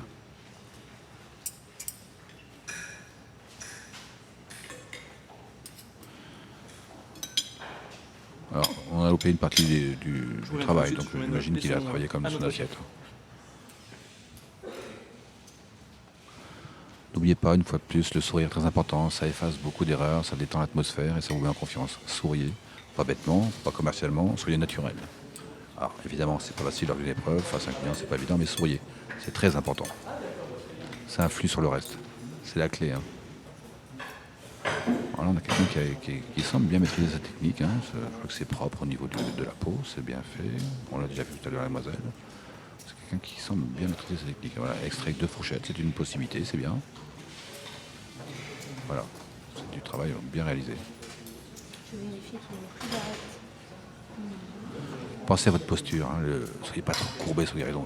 Habituez-vous à vous tenir droit. Alors, pas rigide, pas psycho-rigide, mais tenez-vous droit, c'est important, pas trop courbé. Alors c'est vrai qu'un guéridon c'est bas, j'entends. Si on est un petit peu grand, c'est pas facile. Mais prenez l'habitude de vous tenir droit. Pareil, quand vous débarrassez votre assiette à déchets, n'empilez pas les assiettes devant le client, ça se fait pas. C'est un débarrassage propre. On ne mélange pas le sale, le propre, même quand on débarrasse. Ayez toujours ce sens du visuel qu'on vous regarde avec que ce soit joli. On ne mélange pas le sale, le propre, jamais. Sur votre droite. Et voici, je vous souhaite une excellente dégustation. Je reviens tout de suite avec le vin. Merci. Alors ça c'est bien. Le jeune serveur se projette, voilà, je vais vous servir le vin, c'est bien. Il est dans le scénario, voilà, il a bien assimilé les choses, c'est plutôt bien. Et que 3 assiettes. Là, je me sens que la jeune fille a terminé.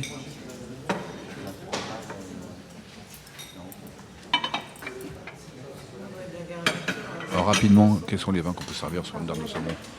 Bah, je pense aux vins qui ont un petit peu, entre parenthèses, comme on a pu dire, de gras, dans les chardonnays, hein, les vins de Bourgogne, notamment les nord de la Bourgogne, les chablis, ça sonne bien. On peut pas, peut-être pas la peine de mettre des grands crus, mais des chablis premiers crus ou des petits chablis, voilà, ça, c'est très très bien.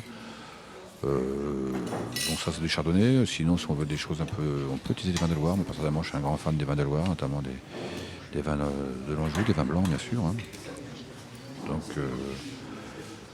n'hésitez pas à mettre des choses un petit peu,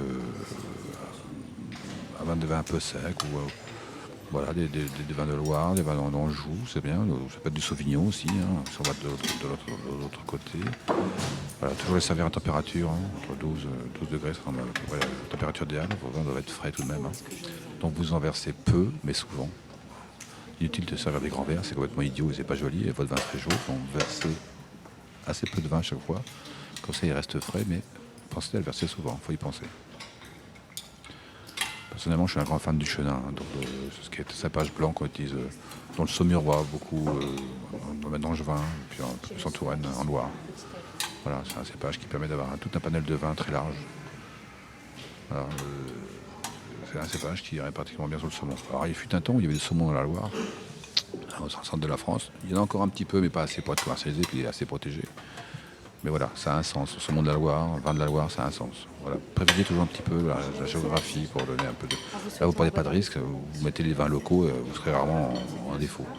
Et après, proposez un autre choix plus aventureux, allez peut-être changer de région, la Côte-du-Rhône par exemple, un vin blanc du Rhône ou un vin blanc du Languedoc-Roussillon. Voilà, si vous voulez. Proposez toujours des choix larges, un choix sécuritaire entre parenthèses, avec le vin local, s'il y en a. En général, en France, il y a toujours un vin qui va avec, au niveau local. Et puis après, évadez-vous, puis prenez un risque si vous vous sentez en confiance, pourquoi pas un vin rouge. Si un client vous désarçonnez, s'il est partant, pourquoi pas essayer un vin rouge léger, un gamay par exemple, mais le servir très frais, pour le rassurer. Voilà, ça peut être quelque chose. Alors c'est aventureux, certes, mais c'est pas ridicule. C'est pas ridicule. Alors un jour d'examen, peut-être pas.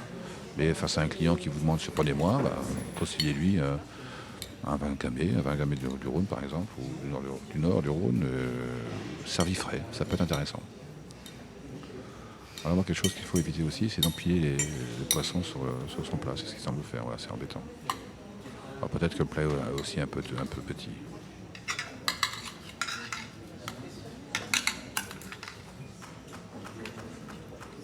Oui, c'est le cas. Les dindes sont quand même conséquentes, hein, elles sont importantes, hein.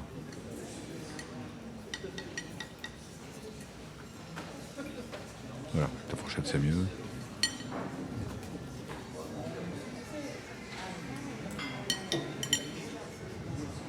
Bon, légumes traditionnels qu'on sert au restaurant, notamment aux écotelières, ce sont les pommes de terre à vapeur ou autres. Bon, si vous voulez un petit peu donner un peu plus de gloire au plat, vous pouvez utiliser des légumes de saison. Là, on va commencer à voir les asperges, c'est un peu tôt, mais des asperges blanches, asperges fraîches, ça peut être bien. Vous pouvez utiliser des légumes racines, des topinambours, des choses comme ça avec le saumon, ça va bien ensemble. Les épinards, bien sûr, un grand classique, hein, des épinards frais, juste tombés au beurre, avec un peu d'échalote, c'est très bien sur le saumon. Si vous êtes dans le centre de la France ou en Auvergne, des lentilles du Puy, ça peut être intéressant. Cuisiner aussi avec le saumon, ça va plutôt bien ensemble. Donc essayez toujours aussi quand vous proposez des garnitures un peu originales, qui peuvent aller avec. Une fois de plus, choisissez un plat classique, sans trop de risques, et puis proposez quelque chose de plus original. Alors, retour sur l'atelier de sommellerie. Voilà, donc l'ouverture c'est faite. Je pense qu'on va faire un gaucher.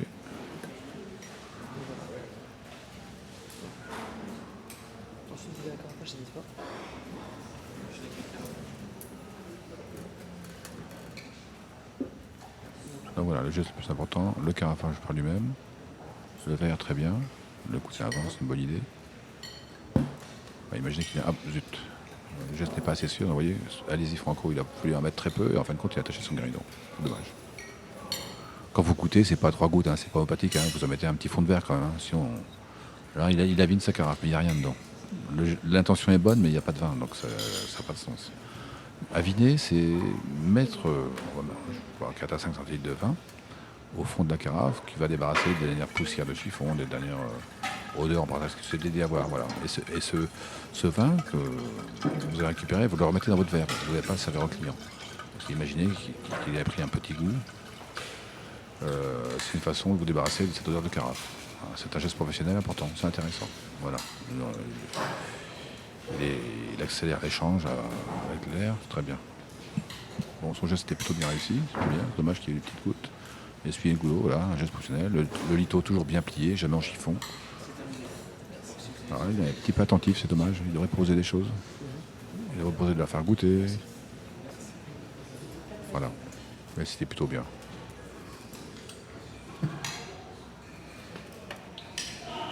Autre chose qui semble évident, mais auquel on ne pense pas souvent, ne tournez jamais le dos au client, c'est embêtant. Quand on travaille face à lui, on est face à lui. On ne tourne pas le dos à un client, c'est dommage. Il faut éviter absolument. Un retour au saumon. Bon, ceci, dommage, il a été fractionné. Donc là, c'est le dressage à l'assiette. Ouais, c'est empilé, c'est dommage. Le plat est un peu petit, certes.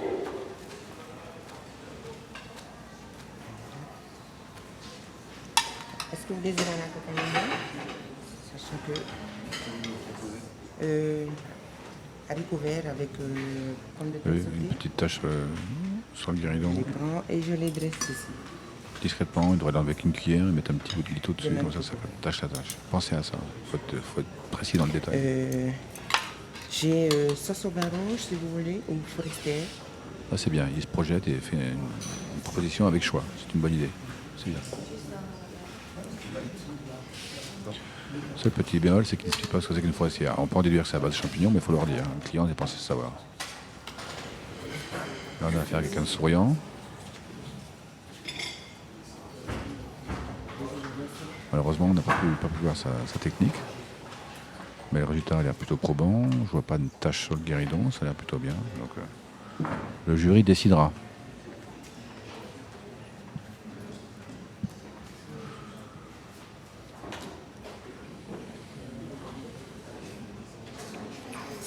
Donc les épreuves de saumon et de vin sont terminées. Il me semble que les épreuves sur les ateliers vont pas tarder à s'achever. On est sur les derniers détails.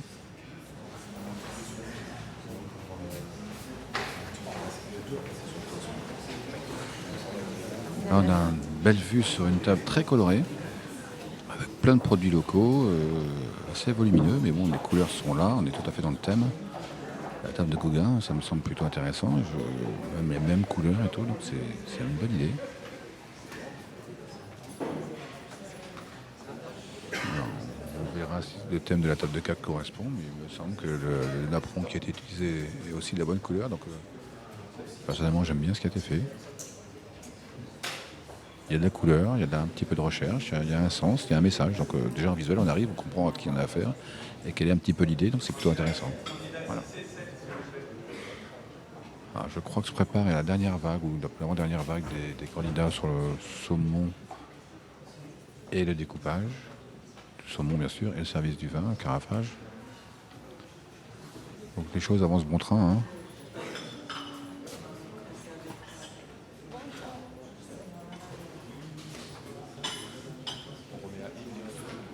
Je crois qu'il reste 2 candidats, il me semble.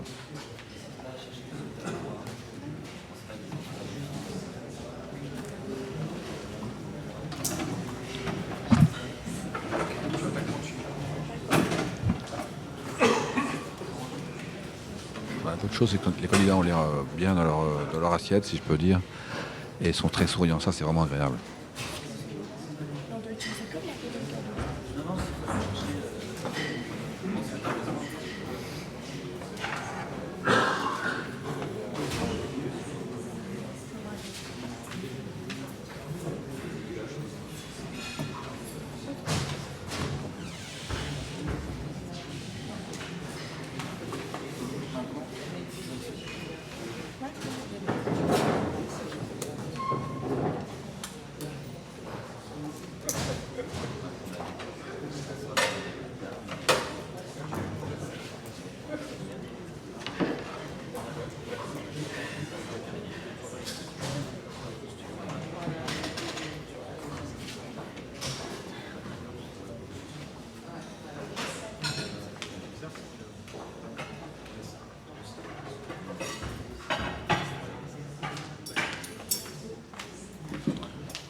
On a les derniers candidats, la dernière vague qui se prépare. Donc la mise en place, il ne faut plus, j'insiste. C'est très important, ça vous permet de ne pas revenir en arrière si vous avez quelque chose. Donc pensez-y, prenez du temps, insistez bien pour avoir une belle mise en place, tout sur votre guéridon, que vous n'ayez pas à revenir en arrière. C'est déstabilisant et ça fait le candidat qui a un petit peu oublié les choses, c'est toujours un petit peu embêtant face au jury. Donc j'insiste une fois de plus, ayez toujours des mises en place très complètes, pensez à l'assiette à déchets, à l'assiette chaude pour le découpage, une petite assiette en l'occurrence pour poser vos pinces, parce que les pinces vont être souillées vont être salées par le fait d'avoir touché le poisson, donc ne posez jamais une pince qui a servi à même le guéridon, mais sur une assiette. Hein, le contact avec la nappe risque d'être ennuyeux. Pensez à tout. Voilà. Alors quand on est en direct, là c'est pas le cas parce que c'est un découpage qui se fait en service, quand on est en direct, vous pouvez soit faire chercher vos 4 assiettes chaudes pour le service à l'office ou en cuisine, ou alors vous pouvez les avoir avec vous si vous êtes rapide, et vous les posez sous le guéridon et à ce moment-là vous les sanglez avec un lito pour les garder chaudes. C'est une autre technique. Pareil pour la sauce, moi je préconise de la chercher vraiment en cuisine, hein. C'est un beurre blanc, un beurre meunière ou une béarnaise, peu importe ce qu'il sert avec, ça sert à rien de l'amener en même temps que le saumon parce qu'elle va refroidir, donc c'est un peu idiot. Alors à la limite, on était sur votre console à l'arrière, je vois qu'il y a une console sur une plaque chauffante, mais l'idéal c'est de la garder en cuisine. Si vous travaillez avec un commis, votre commis vous l'emmène, vous la porte en salle uniquement quand vous êtes prêt à servir le poisson. Donc c'est une bonne chose, mademoiselle sera d'accord et met le décor dans une assiette à déchets, c'est bien. Son petit poisson à tête à gauche, donc ça c'est plutôt une bonne chose. Voilà, elle transfère sa darne dans l'assiette et met le haut vers le client, ça c'est parfait.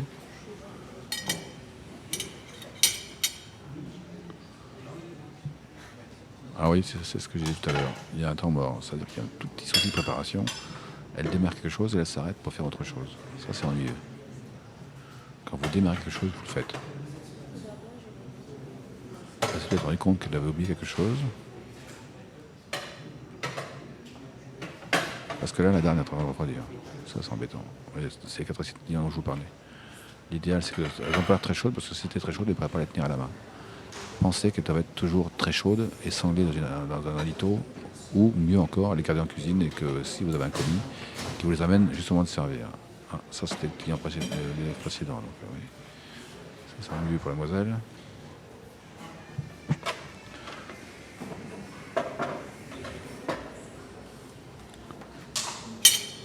Voilà.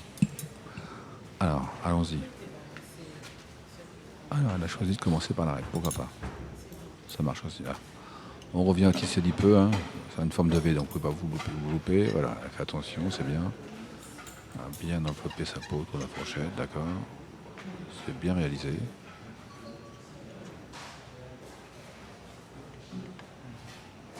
Très bien.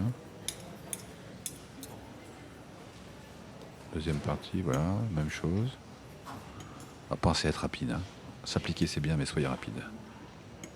Dites-vous toujours, ça refroidit, ça refroidit, ça refroidit. Donc il faut aller vite. Voilà, on cède de la cuillère, très bien.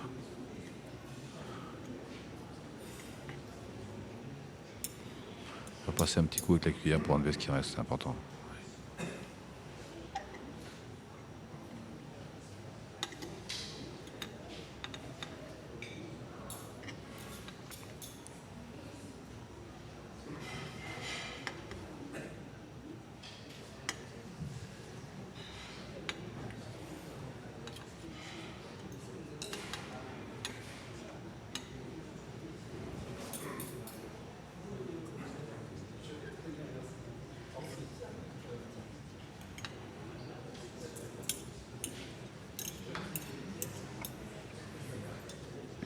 Bien. C'est un petit peu lent à mon sens, c'est dommage. Mais bon, il y a l'émotion, c'est un concours, c'est pas évident. Le geste est soigneux, mais il faut arriver à être soigneux et rapide. Ce qui est difficile. Il n'y a qu'une solution, c'est s'entraîner. Hein. Il n'y a pas d'autre solution. Ce qui n'est pas évident, j'entends. Voilà, on a une autre candidate. Ouais, pas facile, c'est un peu cuit.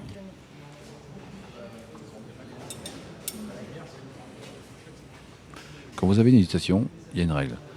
C'est toujours le bon sens qui prime. Donc si vous allez vers le bon sens, 9 fois sur 10, vous aurez pris la bonne décision. Donc quand vous avez une hésitation, dites-vous qu'est-ce qui est plus logique, qu'est-ce qui est plus crédible. Et vous verrez très souvent, c'est la bonne chose.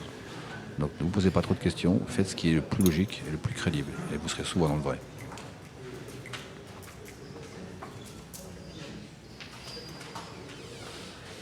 Une fois de plus, vite, joli et chaud. Voilà, s'il y a trop mots à retenir. Travaillez vite, travaillez esthétiquement, soyez beau à voir, et travaillez avec le geste élégant, et servez chaud si c'est un plat chaud évidemment. Si c'est un plat froid, ce laïus ne sert à rien. Mais voilà. Visuellement, c'est terminé, ça a l'air plutôt bien. Alors, je ne sais pas si c'est une bonne idée de garder l'assiette sous le guéridon. C'est le choix du candidat.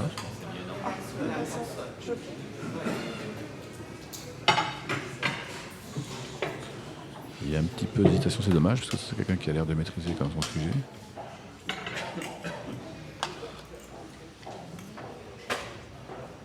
Voilà, c'est notre candidate qui essaie d'extraire, voilà, ça l'arme. Et voilà, c'est ce que je répète depuis le début. L'idéal quand même, c'est de travailler dans une assiette chaude. Sur une assiette comme ça, froide, c'est dommage. Parce que le saumon va être froid. Alors le problème des poissons un petit peu gras, un petit peu adipeux comme le saumon, c'est que quand ils refroidissent, ils se figent. Ils deviennent beaucoup moins faciles à éplucher. La chair se raffermit et attend plus tendance à coller. Alors, la peau colle. Alors quand c'est chaud, la peau se décolle très facilement. Et en refroidissant, la peau colle à la chair et vous avez plus de soucis. Donc faites en sorte que tout soit chaud. Vous aurez beaucoup moins de problèmes pour le découper.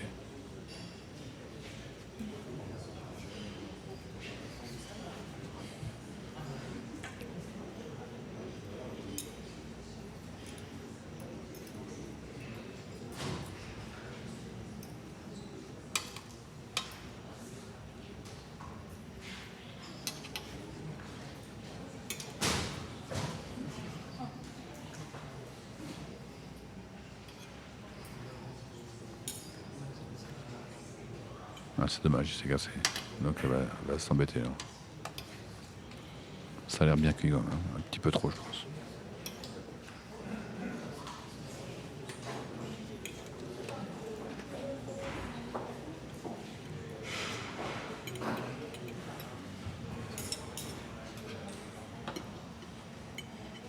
Voilà, très bien. Ça c'est rapide, net et précis. Très bien. C'est le bon timing. Bravo.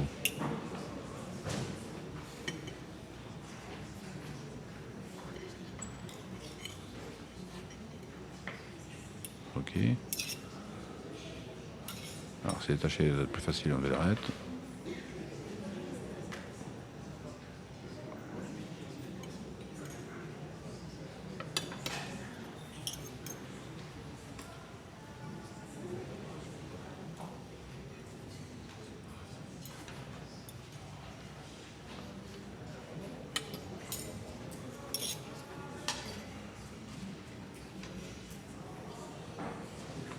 Essayez d'avoir le geste sûr.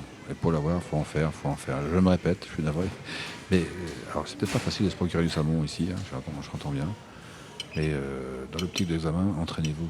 C'est important. Vous serez plus sûr, vous aurez le geste plus élégant et vous irez plus vite et vous serez en confiance. La confiance, c'est l'embouchure du chemin de fer. C'est important.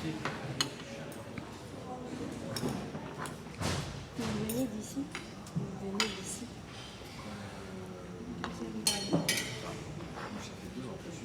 Alors le saumon, j'en ai parlé un petit peu tout à l'heure. Là, c'est le saumon qui vient d'Europe, donc c'est du Samo Solar.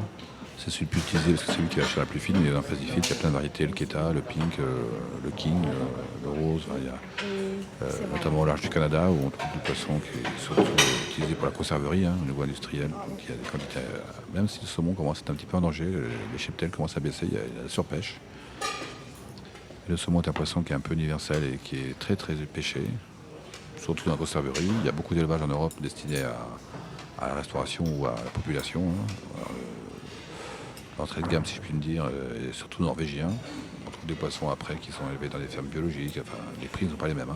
Ça reste, alors quand c'est un poisson d'entrée de gamme à des prix corrects, mais la qualité n'est pas toujours au rendez-vous, même rarement d'ailleurs, pour être tout à fait honnête. Mais après, quand vous commencez à avoir des poissons, des élevages en biologique ou dans des eaux extrêmement pures, comme là, j'ai essayé de faire louer en Écosse. Par exemple, là, vous avez des prix qui sont beaucoup plus élevés. Ça peut atteindre, par exemple, en euros, parce que des poissons élevés dans des fermes bio avec un élevage très lent avec des produits d'excellente qualité, vous pouvez atteindre des prix comme 50, 60, 70 euros le kilo. Donc je parle de poissons fumés, bien sûr, qui ont été traités. Donc ça commence à être des prix intéressants et même plus chers quelquefois. Donc ça peut être un produit de luxe. Tout dépend sur le soin qu'on a apporté à son élevage et la qualité du produit. A contrario, vous avez des poissons fumés, toujours en saumon, qui viennent de Norvège, qui sont à des prix 3-4 fois inférieurs à ça. Donc après, c'est une question de goût, de moyens bien sûr, parce que tout le monde n'a pas forcément les moyens de mettre de tels prix dans du saumon fumé, mais vous n'avez pas la même qualité. Il y en va de même pour poissons frais. Avec des élevages intensifs, quelquefois ces poissons sont bourrés d'antibiotiques parce qu'ils sont très élevés dans des cages, avec des grands viviers en pleine mer, où il y a une grosse densité de poissons. Et leur alimentation est quand même à base de granulés, de farine de poisson ou de farine animale en l'occurrence. Donc c'est un petit peu sujet à polémique et à controverse. Et c'est un autre débat. Mais sachez-le, parce que c'est comme un produit que vous avez commercialisé auprès du client, alors, ayez un discours positif et puis surtout soyez sûr de la qualité de vos produits et soyez honnête aussi quant à la qualité de vos produits. C'est la base. Alors on revient à la technique et au découpage. Voilà, donc là on a quelqu'un qui a l'air assez rapide, c'est bien. On sent comme une certaine aisance, c'est plutôt intéressant.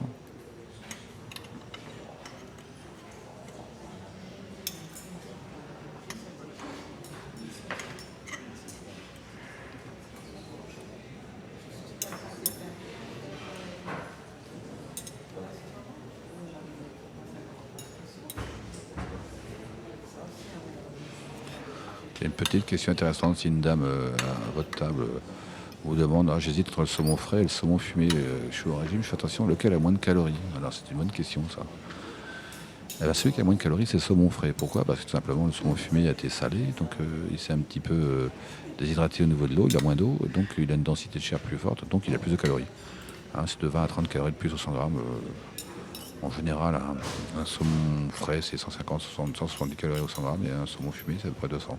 Voilà, donc ça peut être intéressant que vous sachiez, lors de votre alimentaire, un saumon fumé a plus de calories qu'un saumon frais. Voilà, c'est pas toujours évident à comprendre, mais c'est intéressant à savoir. Il y en a même pour tous les poissons fumés.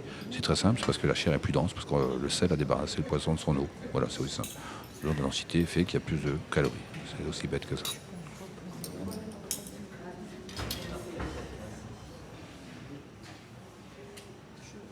Voilà, on arrive pratiquement à la fin de l'épreuve.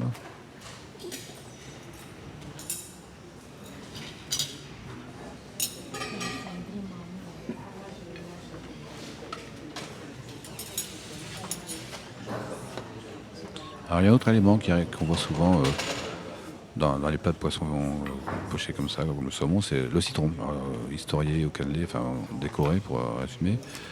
Il arrive souvent dans le plat, donc pensez aussi, là c'est pas le cas aujourd'hui, mais si ça arrive dans l'examen ou autre, vous pensez à enlever le poivre avec votre pince, vous enlevez le citron tout de suite, parce que votre plat vous avez gardé au chaud et votre citron va cuire. Rien de plus agréable qu'un citron chaud, c'est pas bon.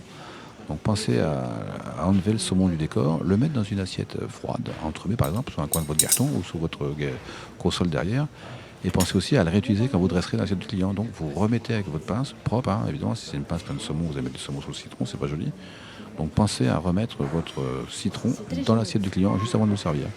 Il appréciera et il verra que vous avez quand même porté un soin particulier en isolant votre citron de la plaque chauffante, parce que une fois de plus, je répète, un citron qui a chauffé, quand vous mettez un jus de citron chaud, c'est pas forcément agréable. Puis c'est un petit geste commercial, donc c'est intéressant d'y penser.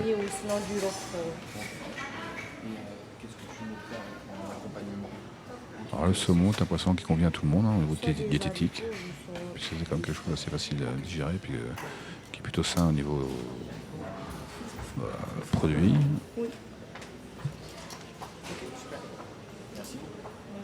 Toutes les religions l'acceptent, il me semble. Je ne pense pas de dire de bêtises à ce niveau-là. Donc vous pouvez le conseiller largement à vos clients. Qu'il soit cru, qu'il soit fumé, qu'il soit poché, voilà. C'est un poisson qui s'accommode de toutes les cuissons. Il y a beaucoup de garnitures, c'est un poisson intéressant.